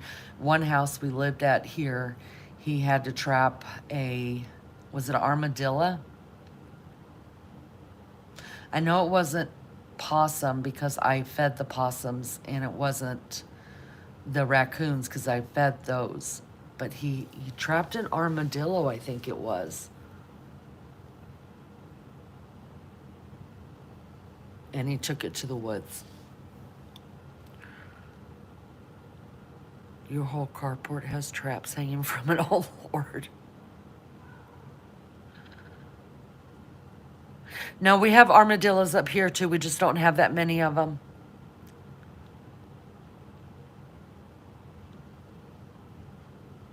I have a dog, a parakeet, a red-eared slider turtle that is 31 years old. I got her in 1994 in Chinatown in New York. I begged our pet store to take her, and they said no. Oh.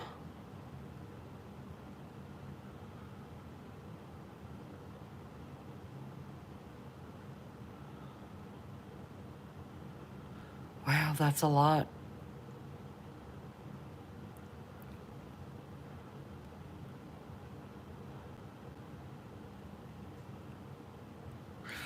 Maggie's welcome to use this channel any old little time she wants to go live.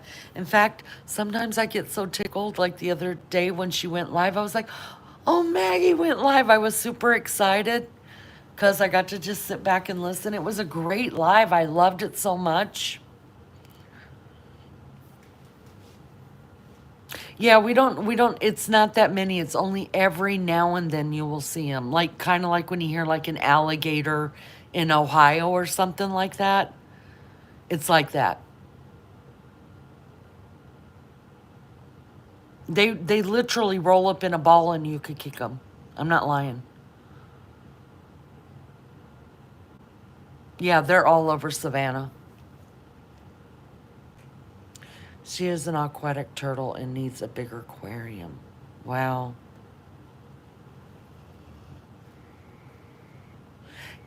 How, yeah.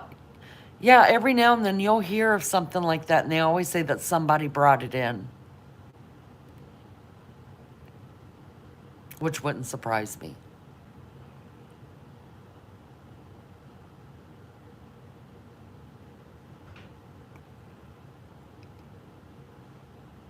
Ferrets are nasty. I would never own a ferret. They're gross.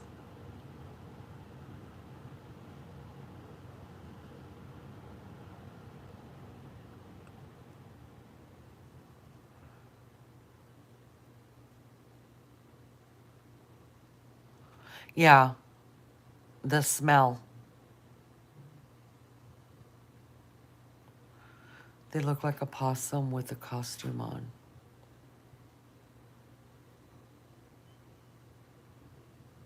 Oh, they're adorable. They are adorable, but they smell really bad.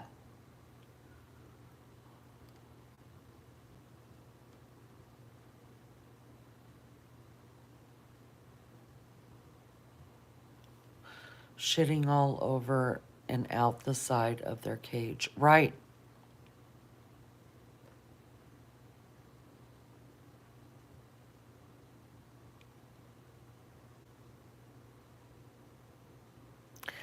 Need a bath and cologne. My mom got attacked by one for pies in her shopping bags. Oh, wow. I love all animals. And if I had more land or whatever, then I wouldn't mind. I mean, my dogs, could you imagine? Newt is a hunter. And that ferret would become, he would just want to play with it. He doesn't realize that he's killing it. Because he doesn't bring home kill to kill. He brings it home because he has killed it because he's played with it for too long, especially rabbits.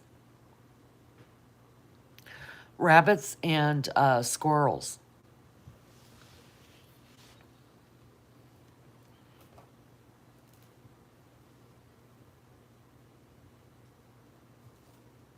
The parakeets are enough. I wanted a parakeet But I also want a parrot because I really want it. Like, my aunt has a parrot. It's in her will because it probably will outlive her. That parrot talks all the damn time. All the damn time. And I can totally understand what it's saying too. At first, when she was saying, "Oh, it's saying that," I was like, "No, it's not. That's just what you're hearing." And then gosh darn it, that parrot started really talking. I was like, "Oh my God," and it whistles Dixie. Huh. I was like, "I want one."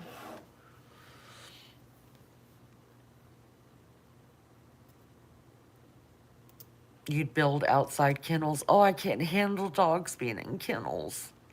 A lot of people breed dogs that way too. They keep them in kennels outside, but I just can't do it. I have to have those babies near me.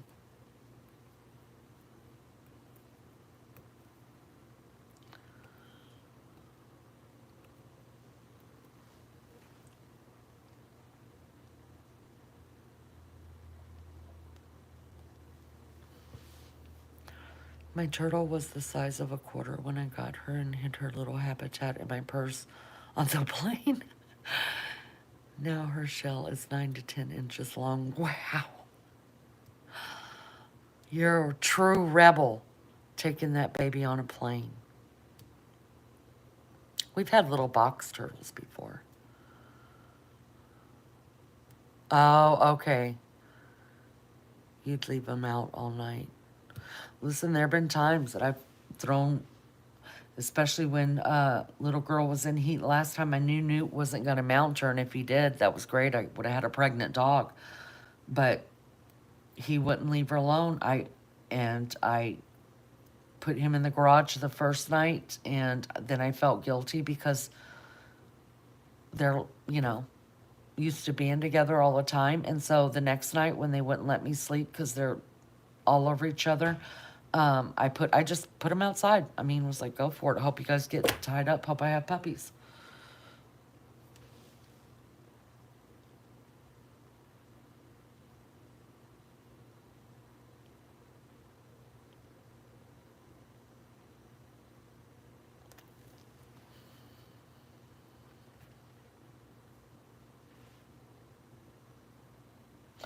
I hope, I hope Maggie, this is only her second day in heat. Um, on Monday, so she's not even going to be fertile until not this coming weekend, next weekend. So I'll start on Monday taking her back over to Mac, letting her hang out, letting them Twitter pate and flirt and stuff like that. And I'll do that every day. Um, and I'll know when she's fertile, and then I'll just let them do their thing, and hopefully they get her done. She's good. She's bleeding a lot more than Cheyenne did. But I know it's kind of gross, but I'm just going to let you know Newt is taking care of all that. And I thank God. Newt is like on it. And she keeps herself clean too. I mean, every now and then I'll see a spot on the floor. And then I just get out my little Tinco and clean it. But for the most part, every time she comes in from peeing, every 5 minutes, unless she's asleep, she and Newt both are cleaning her junk up. And I'm thankful, but she's bleeding a lot heavier than what Shy ever did. But if I put a diaper on her, they'll just both tear it off. Can't wait for puppies. Oh, me either. You guys are just gonna freak out when you see my puppy set up.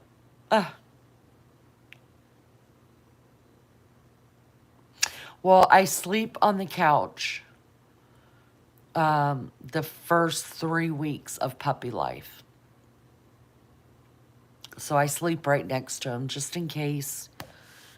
I know, Lulu, I know it sounds gross. He's got his Red Wings. But I'm thankful that, because there are some animals that won't clean themselves. And it's not good, but yeah. I mean, I just have to keep the furniture with blankets on it, and the bed, because she'll still come in there and lay in bed with me, and she's needy as all get out. So I stripped the bed. I put on a different bed mattress cover. And then I put 2 quilts over the bed, and that's what she's sleeping on. So I'm having to wash them every day. New may get the urge now and learn what he's doing. He's just a teen boy. I just don't see him mounting her. I mean, I need one of them to get her I'm really hoping Mac gets her pregnant. But the problem is if both of them breed, if both of them tie with her, Mac and Newt, for some reason, then I can't paper them. You can't paper an animal that's got 2 different fathers or 3 or 4 or whatever.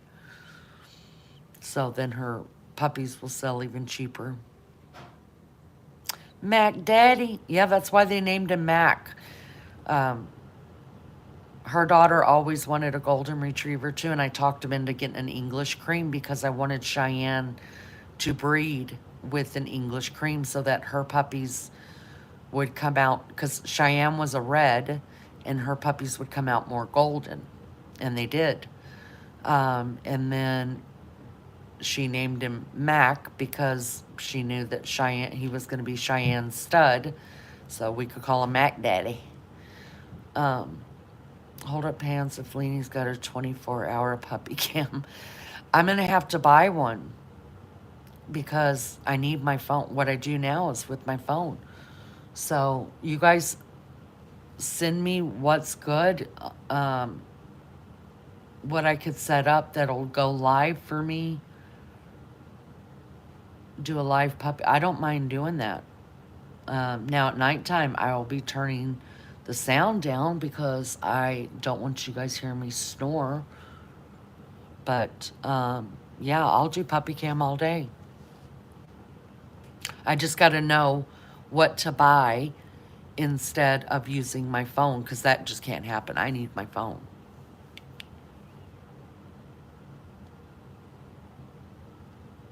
So send me a message of what I would need to make sure that I'm live.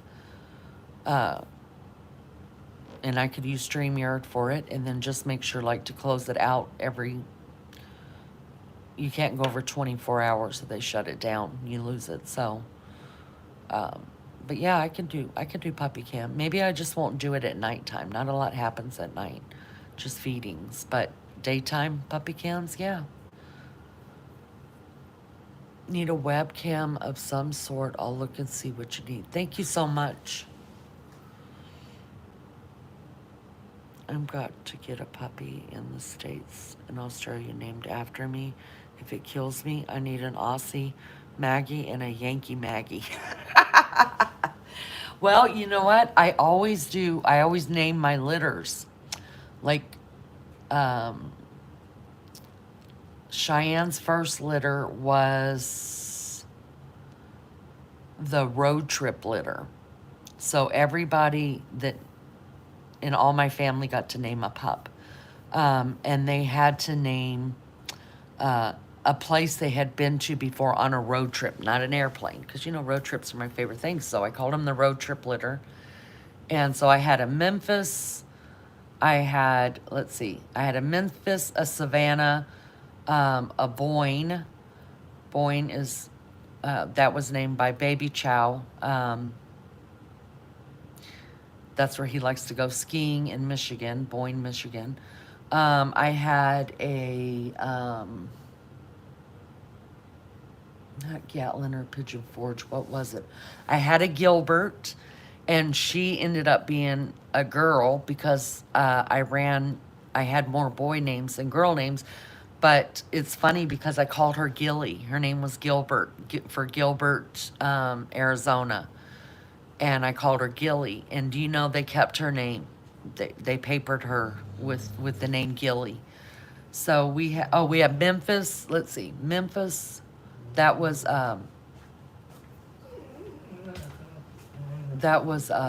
bonus child's name. So we had trying to remember Cheyenne's first litter names. So we have Memphis, Boyne, Savannah, Norman for Norman, Oklahoma. Gilbert. Wait, Tennessee. Tennessee.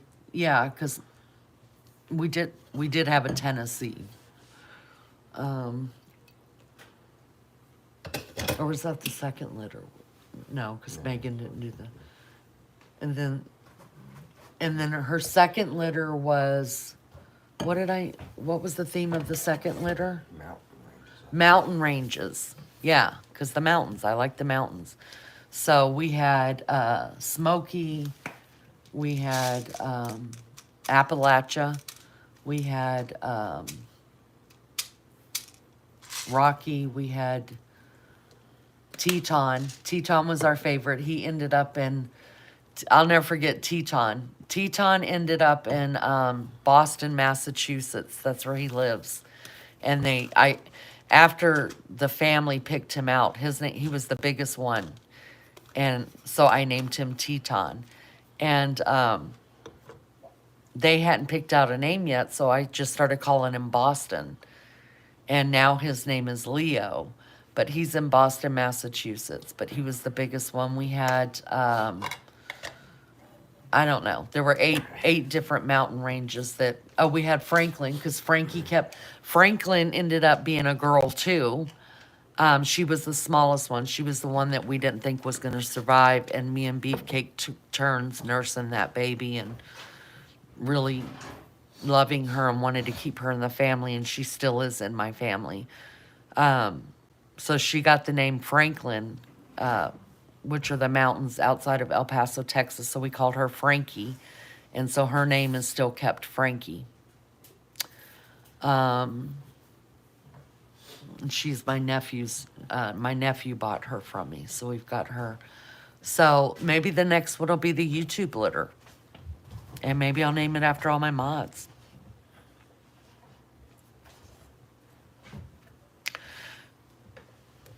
Have a good day.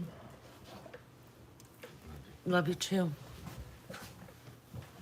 Yeah, Frankie's such a cute name. And I told him, because my sister was like, oh my God, everybody wanted Frankie. And I kept telling people that wanted Frankie, I was like, that one's already spoken for it. She wasn't. Because I was really, really praying that someone in my family would take Frankie because she was so special. And I mean, really, because the vet is the one that delivered them. He had to take them by cesarean, and she was so tiny. And he said, I don't think this one's going to make it, but do the best you can. And we nursed her and kept her wrapped up. I would literally hold her on Cheyenne's belly so that I knew she was getting her mom's milk. Because, puppies will fight over a nipple. Cheyenne only had 9. And so they were always fighting over the ones that are closer to her bottom. On all dogs, they produce the most milk. So, of course, all the puppies will try to get those ones first. The ones that go up her belly, the ones that are closest to her head, the less and less milk that flows from them. So, of course, the puppies are fighting over the nipples that are closer to her bottom. And I used to make sure that before Cheyenne started really feeding all of the puppies, I would have her come out and make sure Frankie, was on one of those lower nipples so that I could get her fed. And so I really wanted to keep her in the family. And I already had 3 dogs. There was no way that I could keep another one here. My sister was like, I really want her, but they had Mac because her son was living with her at the time, and Mac was wild. And then her son ended up moving out, and he was like, I want Frankie. And I was like, oh my God, do you really? And he was like, yeah. And I said, please don't change your name. He's like, I would never change your name. So, sent you a puppy cam and messenger, only $22. I got one for Jess. Yeah, but can you go live with it? How do you go live? I have a friend named Cheyenne. Oh, Cheyenne was my girl. She was my baby. Hi, Thranio.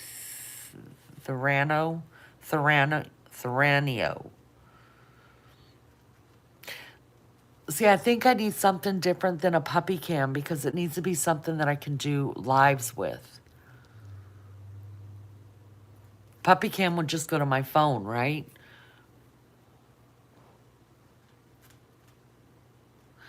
The mod litter, that'd be fun. I'd probably piss off some of the mods, but, um, or maybe they'd get mad at me or whatever, but I definitely would, you know, name them after the mods that are here all the time. A light dusting, don't. It's not going to be anything. So we got a light dusting overnight, I guess. My actual name is Theron. I love that name. That's a beautiful name. Good job on your mom. You need one Wi-Fi enabled, I would think. See, I don't know nothing about all that. You don't know nothing about all that. Thank you guys so much for being here. I appreciate it. We hit the like. I wouldn't get mad. Yes, call one Melly Joe. Well, I mean, we have mods that just can't get here all the time. And God forbid Cheyenne has 12 or 14 pups. I wouldn't wish that on her at all. Cheyenne had litters of 10 each time, but each time 2 passed. Because she was just pregnant too long. So it really depends on the father, how many puppies the female will have.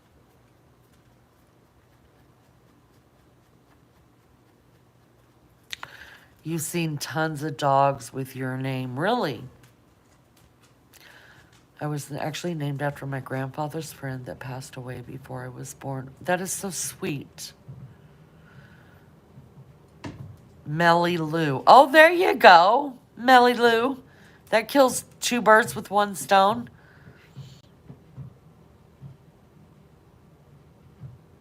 Oh, Lou said no. No, oh, she said, no, that's a beautiful name. Or Malu. Maloue. And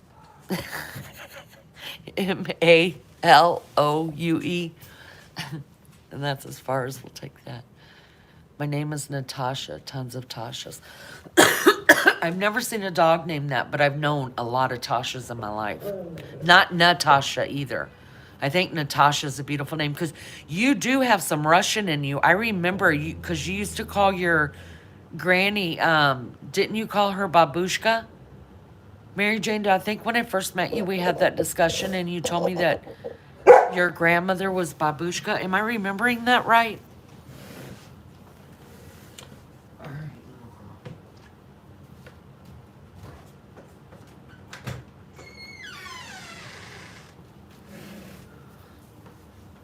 Oh, okay. Yeah, I thought I remembered that. That's right.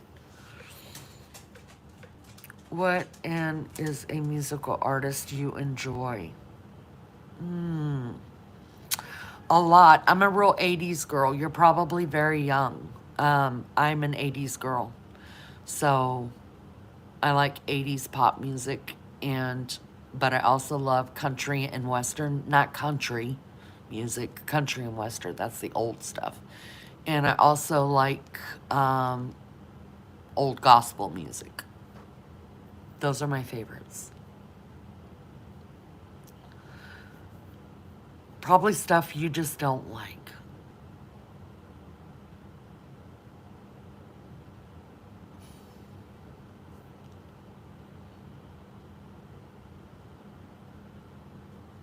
That's right, Nathan. Look, I raised my kids on 80s music. I raised my kids.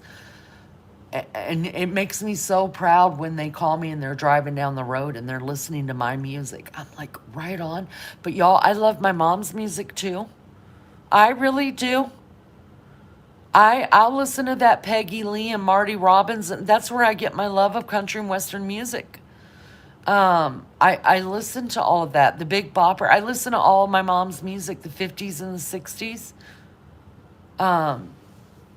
So I'm just glad my kids have a good. Now they listen to their crap too, stuff I don't understand at all. I was raised on 60s, 70s, 80s, and a little bit of 90s. Gotcha.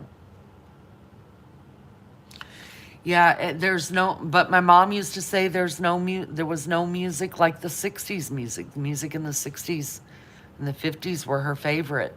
But I'm like, nah, hands down, 80s. 80s is where it was at. And she thought it was trash. Just like I think my kids' music is trash. Straight up trash.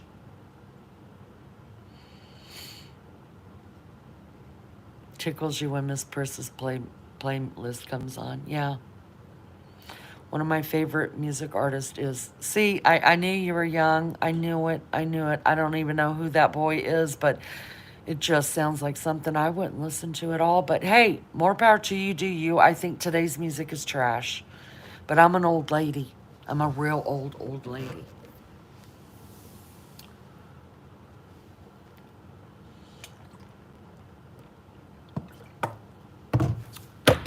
The bigger the hair, the closer to Jesus. That's my motto. The bigger the hair, the closer to Jesus.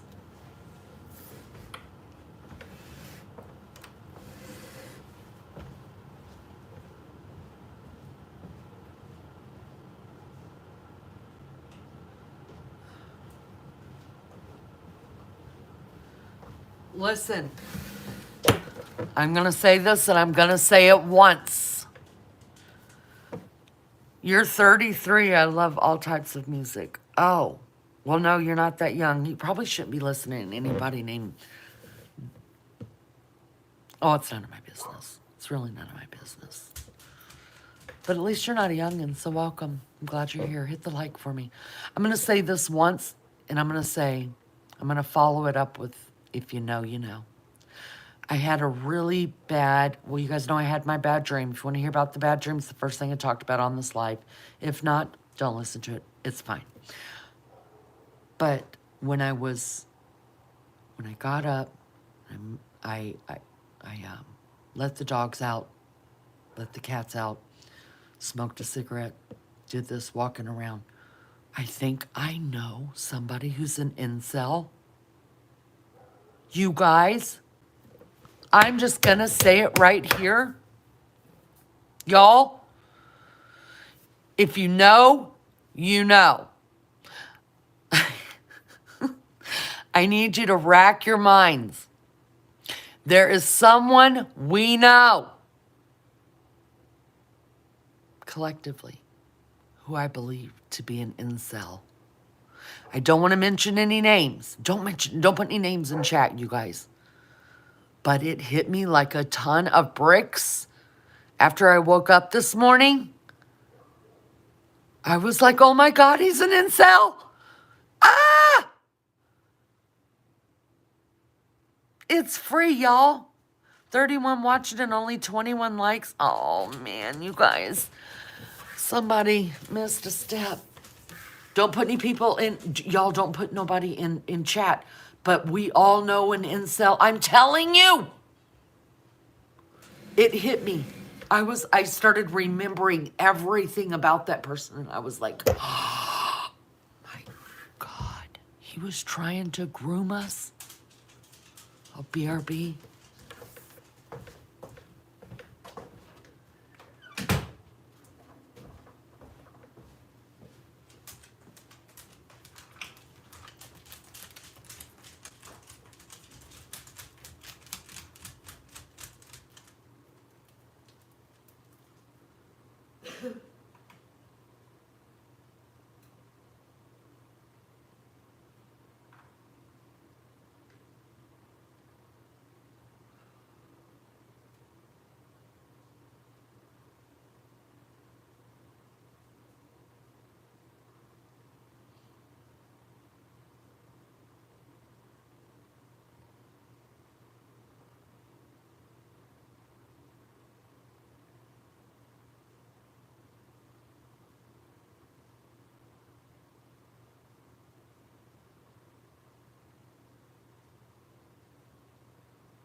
Almost heaven, West Virginia.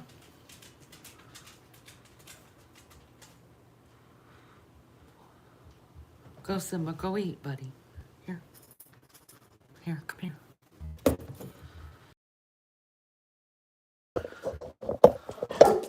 Legend.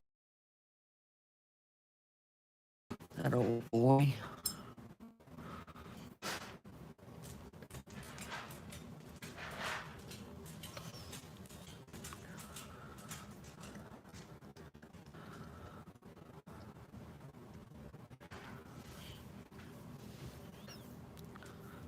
Simba, you just old guy. You just old, buddy. You just old, buddy.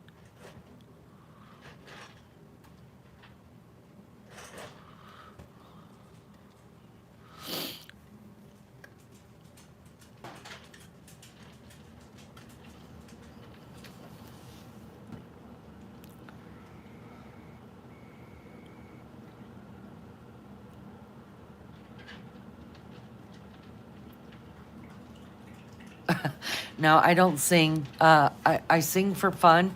And usually that's when Maggie's on panel with me. We'll sing together because I really do try to make my voice when I'm singing sound as awful as I can because I'm not a singer. So, but Maggie's a singer, Lunch Lady's a singer. All of our music is done.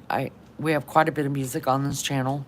Not when I'm vertical live because you can't play anything when you're vertical live. But when I'm on StreamYard, we have plenty of music that was written by the lovely Lunch Lady in chat.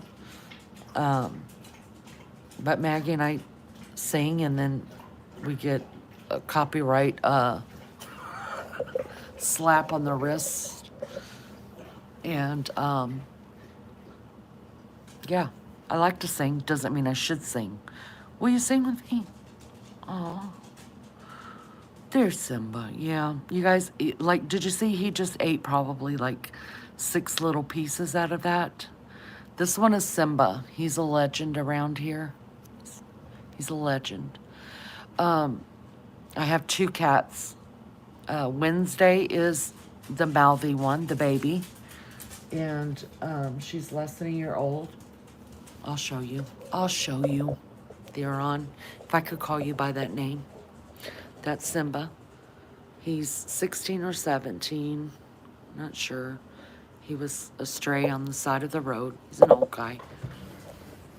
Then this is the mouthy one. And there's my little girl.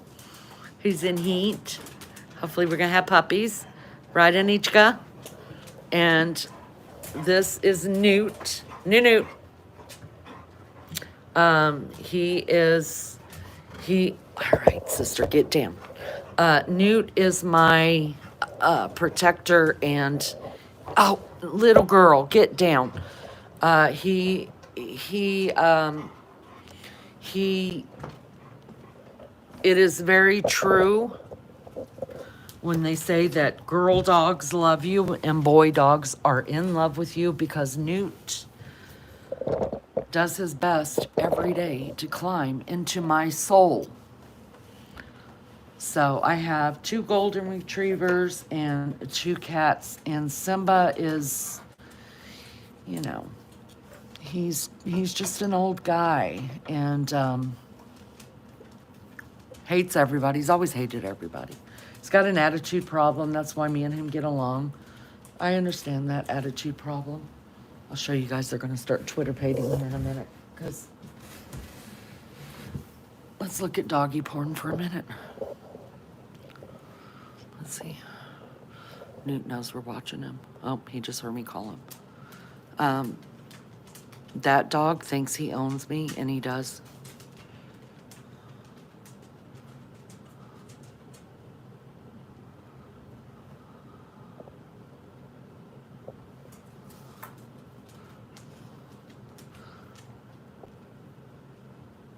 Oh, and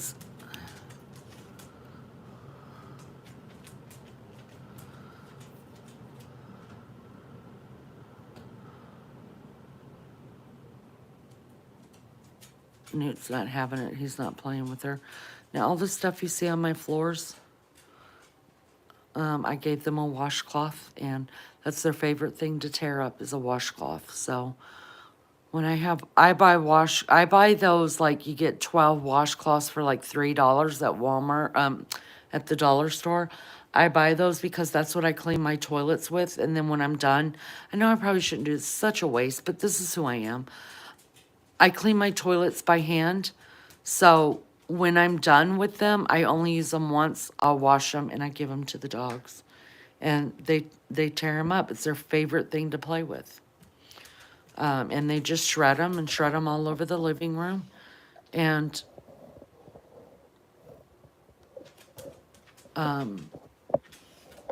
then so I'm having to sweep the floor all day long. Hi, little girl. Hi. She's being very, very needy. Needs lots of love right now. She loves her mouth played with. I don't know why. Get down, girl. You're not supposed to jump. Get down.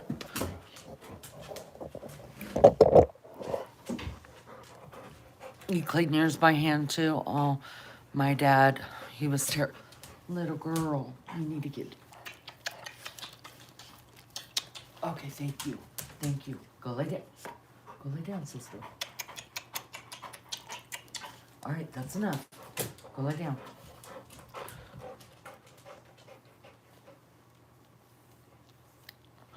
Your Jack would poop literally if he saw her. She's being needy. She's not usually this needy. Well, she just needs me to hold her and give her lots of kisses. And then there's my jealous Newt, who's like, but you're my mom, not her mom, but you're mine. But you're mine. Newt, did you do it? Did you do it, Newt? Usually it's just Newt that's all over me like a cheap suit, and she doesn't bother too much. But when she's in heat, boy, she just needs to be loved on all the time, don't ya?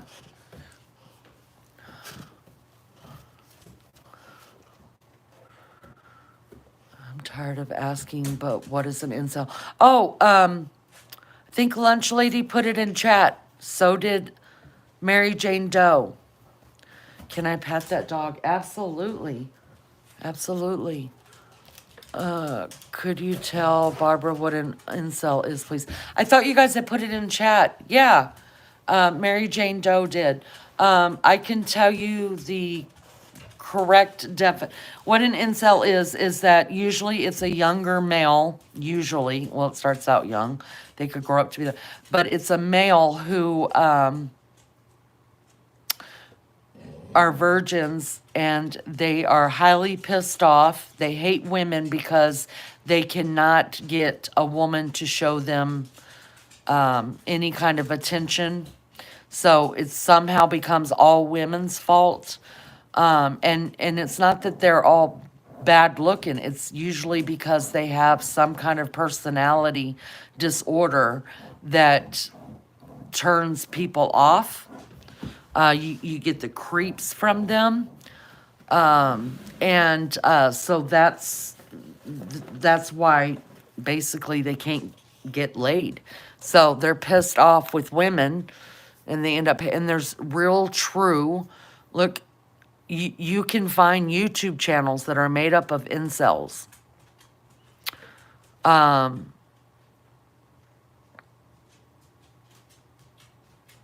It's very sad. If you look up Papa Roger, he is the hero of the incels. He ended up killing some people and then killing himself, killing women and killing himself. You know, he put it all online on YouTube. Not of the killings, but his manifesto was basically one of his lives that he did, not live, but videos that he put up right before the killings. It is believed that Brian Koberger is an incel. I totally believe Brian Koberger to be an incel. Those are what they are.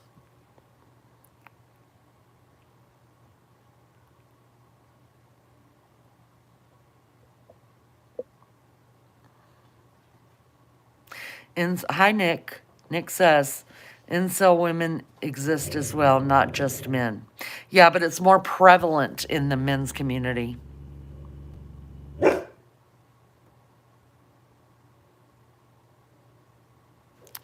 Much more prevalent. Little girl.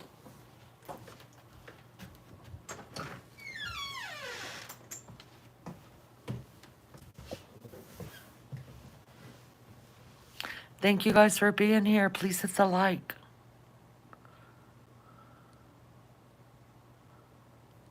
Why is what?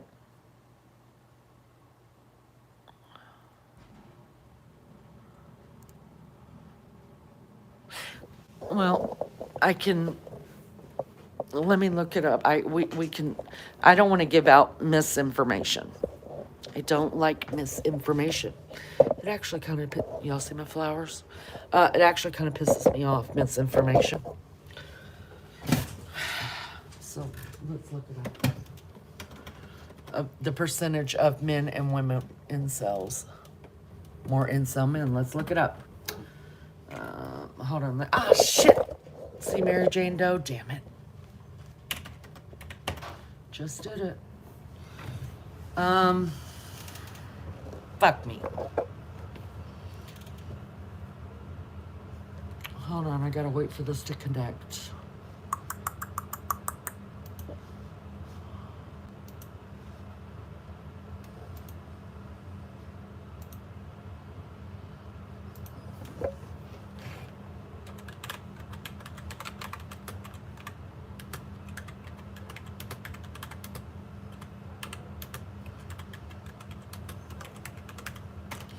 All right.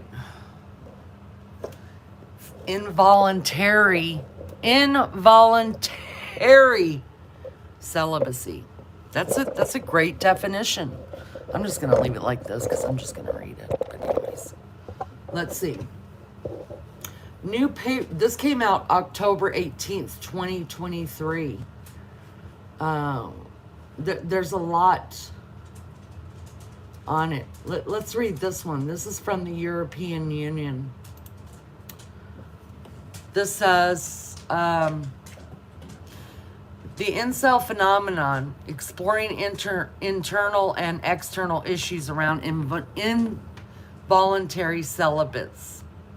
While not all incels are violent, incels' online ecosystem breeds and encourages extreme attitudes related to unaliving, impersonal violence, and violent misogyny. Awareness of depth and underlying issues is critical to be able to acknowledge their grievances and needs. And there's a whole thing on that. I'm not going to read all those pages because that's just that.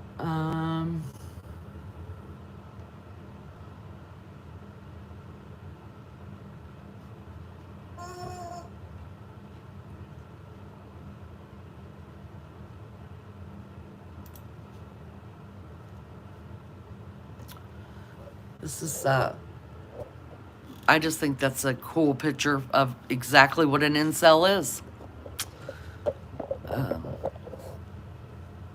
Let's see. This is from Harvard, the Harvard Gazette, you guys. Psychologists examine genesis of online groups of sexually embittered men. Okay, see, so it's, when you're using the term incel, it's about men. Whatever they call women is whatever they call women. But the word incel is about men. Why some term violent? What happens when lonely men embitterment by a sense of failure in the sexual marketplace find each other and form communities on the internet? The results can be deadly. Let me shut this door because it's freaking freezing.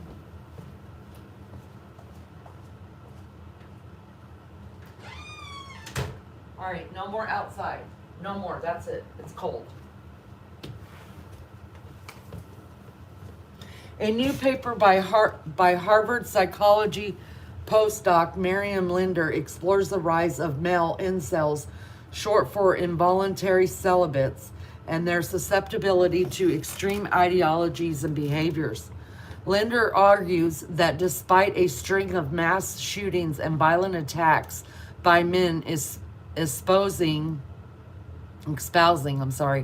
incel ideologies in recent years has been a relative lack of research into the drivers behind the phenomenon. Linder uses an evolutionary psychology framework to understand the behavior of these men amid the accelerating social and economic shifts in gender roles and the ways that the internet makes possible an ecology where incels believe and can thrive and make violence attractive. Essentially, Linder finds these behaviors are rooted in those that proved to be most evolutionary advantageous and so more likely to be passed along to the next generation. Our ancestors have, according to scholars, passed down a set of inherited tendencies involving male aggression and female selectivity of mates. An evolved male psychology makes them, on average, more likely to respond negatively to sexual aggression and is inclined to coerce women sexually, Linder said. If we assume that the male psychology exists, we can see how the environment can amplify or dampen that. She went on to explain that while men might desire greater control over selection process, the balance of power has shifted more evenly, decidedly favor of women. Female empowerment and medical advances, especially birth control, along with greater economic independence, means modern women have greater freedom to choose who they want on their terms or even not at all.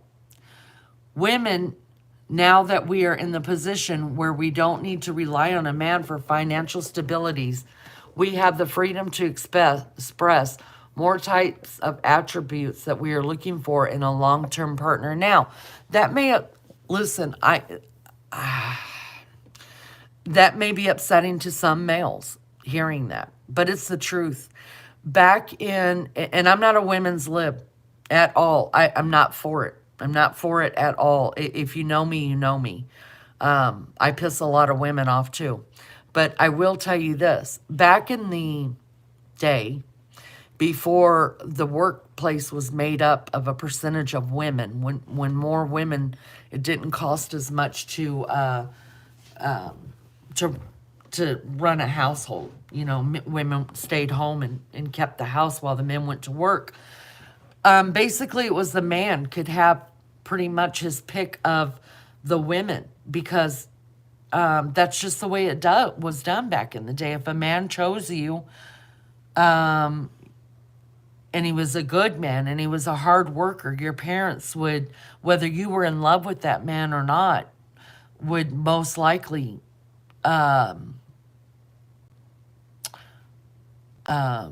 before you marrying that man, they would want you to marry that man, even if that man was quite a few years older.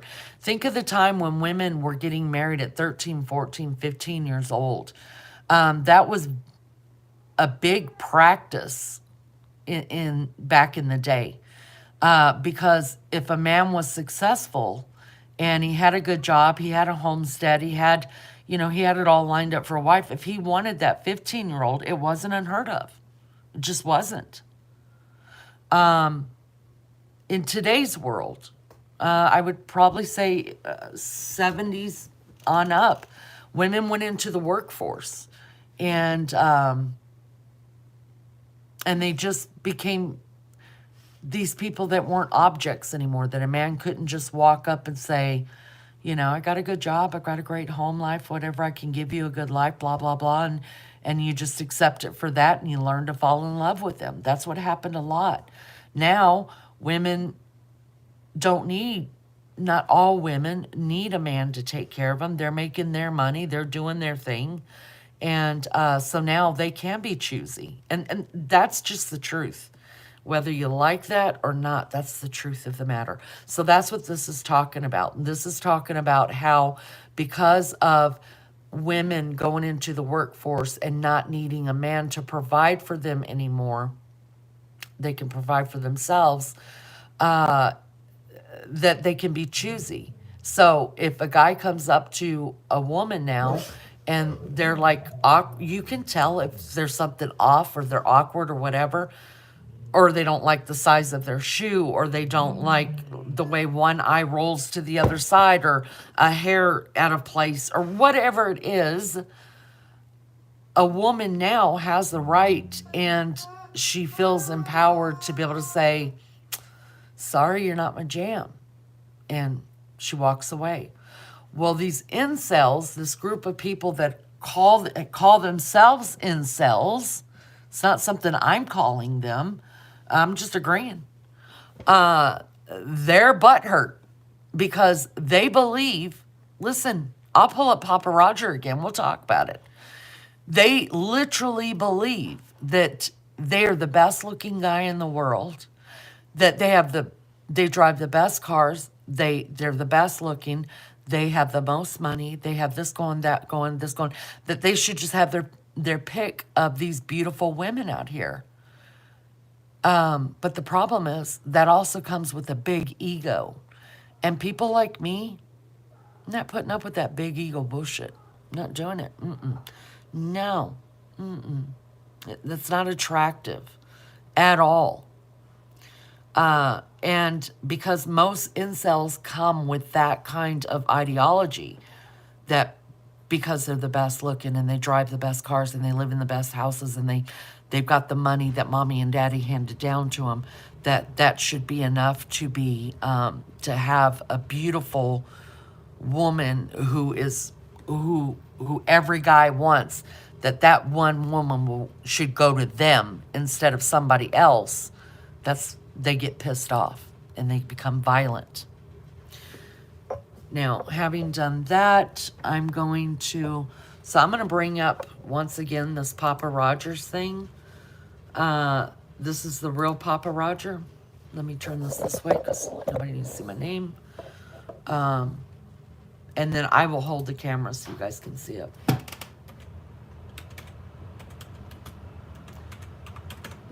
And just so you guys know, the incels, some of the online incel groups right now, and mainly the incel groups are in online forums because they have a personality disorder that keeps them away from making true friends outside of online. They now look up to Brian Koberger. And that's a fact.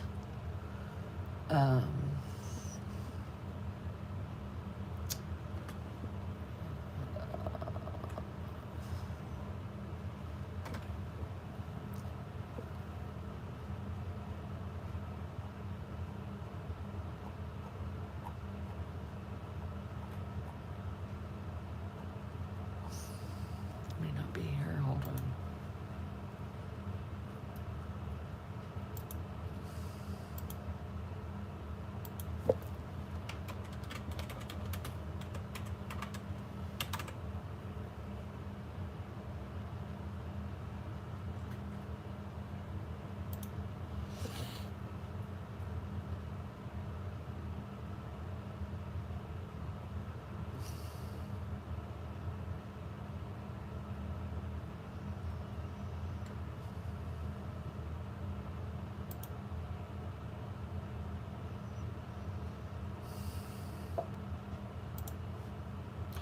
Give me a minute. I'm trying to find it. Where did I find that before? Damn.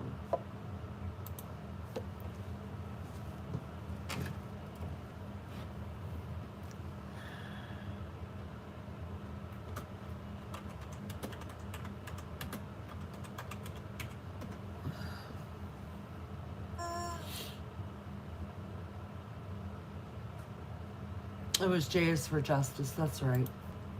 Now I'm going to use this on hers.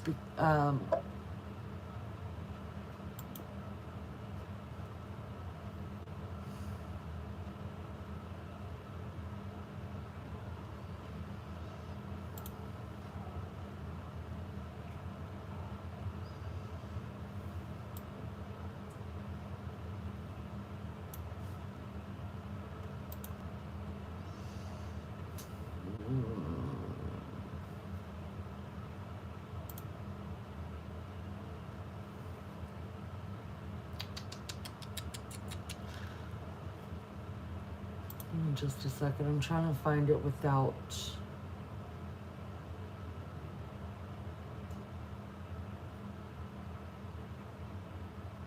Oh my God. Oh, I'm gonna have to look into that. What was pop? Oh, let me see.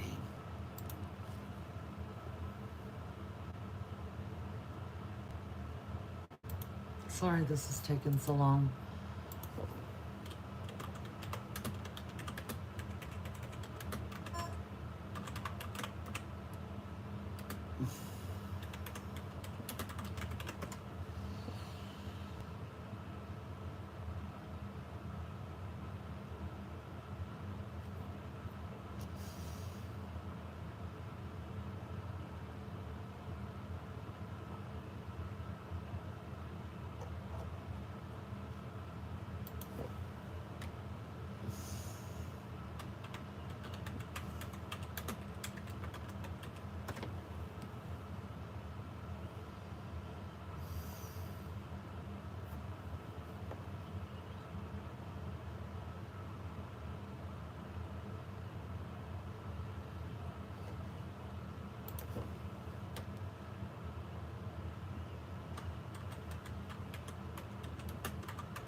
Hold on, guys. I'm so sorry.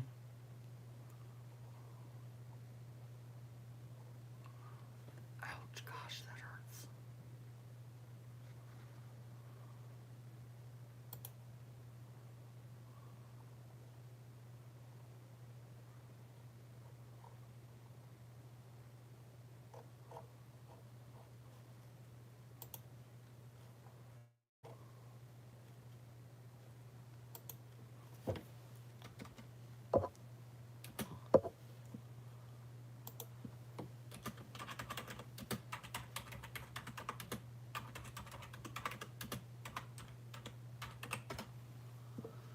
Elliot Rogers. Damn, that's who I was looking for. Okay, here we go.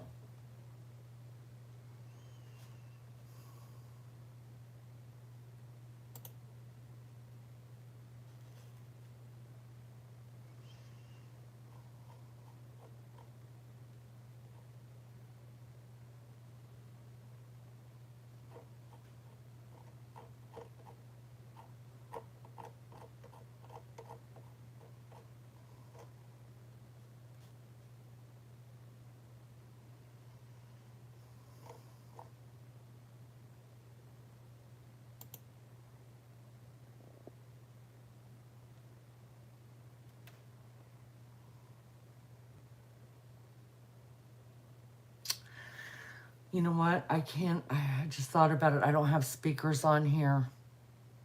So I'd have to. I went through all that to say that I would have to go on StreamYard to be able to show it again. I'm in Idaho and I'm in this for the long haul. You should come to our Idaho lives. According to Lene, if you're looking for the stuff you had on your life, pull it down in your own life. I just couldn't remember for whatever reason his first name. I knew it was, but I didn't. I forgot his first name was Elliot. I should have known that. The grandchild named Elliot. The only way I'd be able to bring that up, you guys, is if I open up a StreamYard with it. And I don't even know if the people who were talking about it are still here.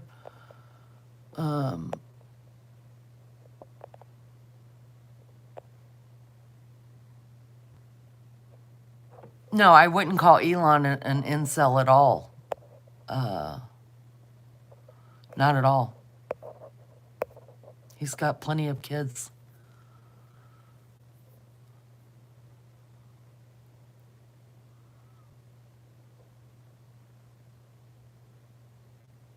plenty. I don't even know if I forget who I was even talking to, you guys. But you can't hear any audio on it, but this is Elliot Rogers. He is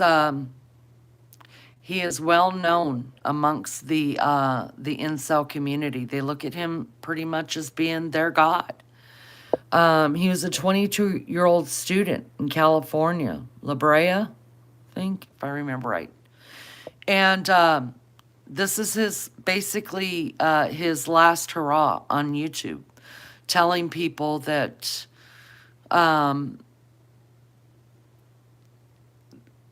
that he's going to kill people. His idea was to kill as many girls as he could that day because he's so good looking and he drives that beautiful car. And I forget what kind of car it is.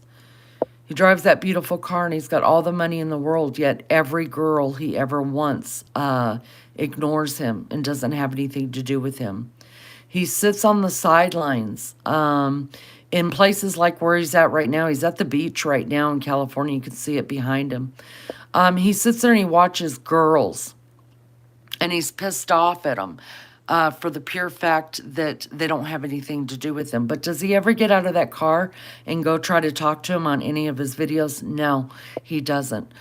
He's pissed off because the people in his world, like at college and stuff, the girls that he really wants, the beautiful girls that every guy wants, he thinks he's better looking than every guy and he has it better than every guy, so those girls should want him, and he doesn't understand it.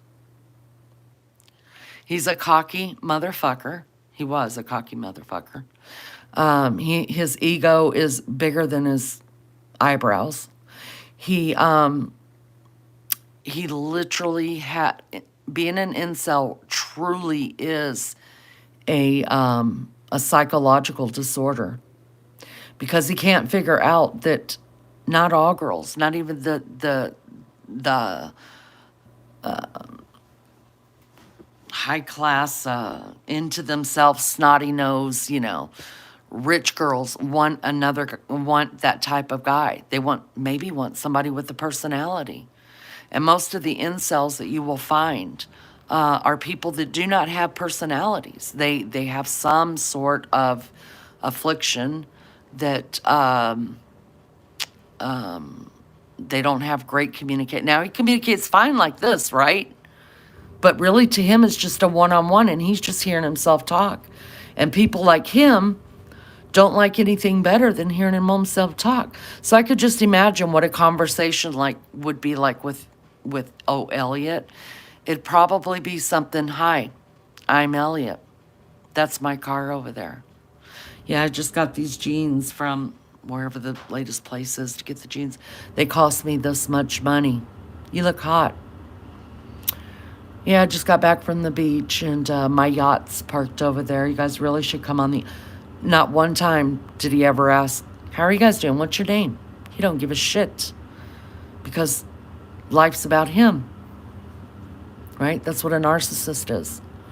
So incels have a lot of same characteristics as a narcissist, but narcissists do not literally believe they're better than everybody else.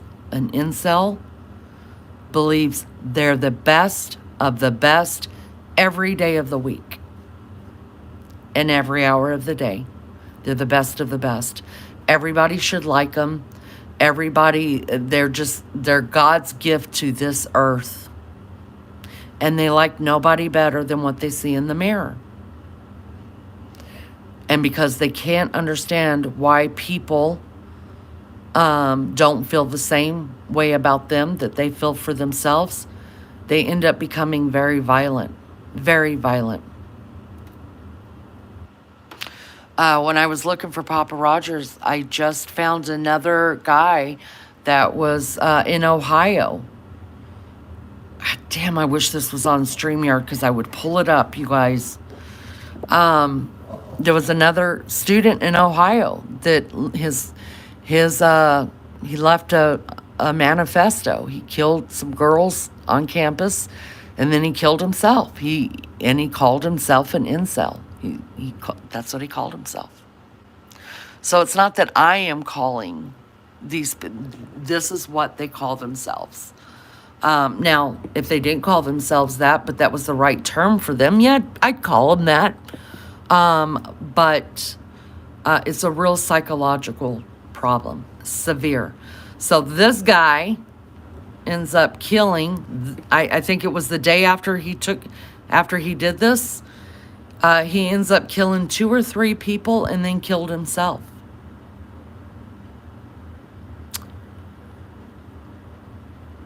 He killed himself. Jimmy, we love you, Jimmy. God rest your soul, Jimmy. We love you. Mr. Carter, President. If you guys want me to, I will open to StreamYard and we can talk more about it, and I can bring it up. What I did just see is why he had a fascination with Carmel Clay Schools. Y'all, Carmel Clay Schools is right here. Carmel, Indiana.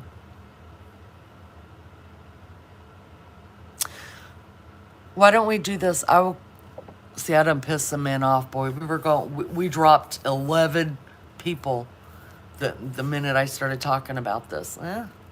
Maybe they're incels. I don't know. If you guys want to, if the majority wants to go over to StreamYard and talk about it, I don't mind doing it.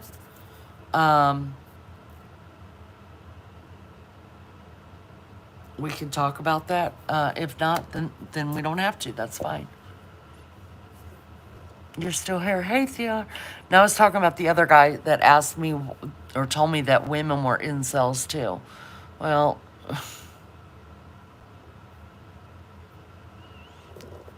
listen, I don't make this shit up, you guys. It ain't my fault. It ain't my fault. And I guarantee you we've all run across some incels. I'm telling you, I know one has been in this channel and it didn't hit me until this morning. Oh my God, you guys, we know one.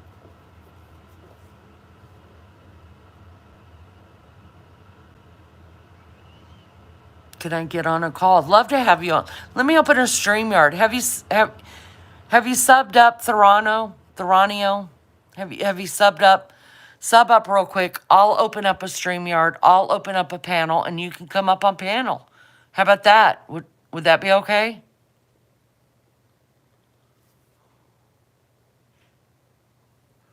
I know, lunch lady. I try to believe the good in everybody.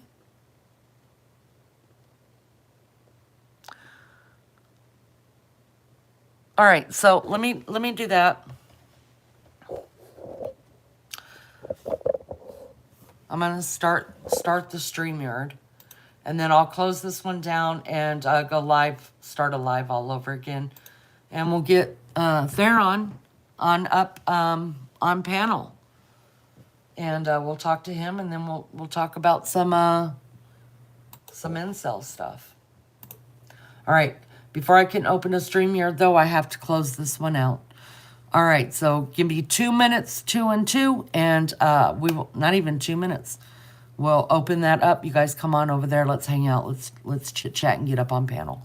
Love you guys. See you in just a minute. Bye.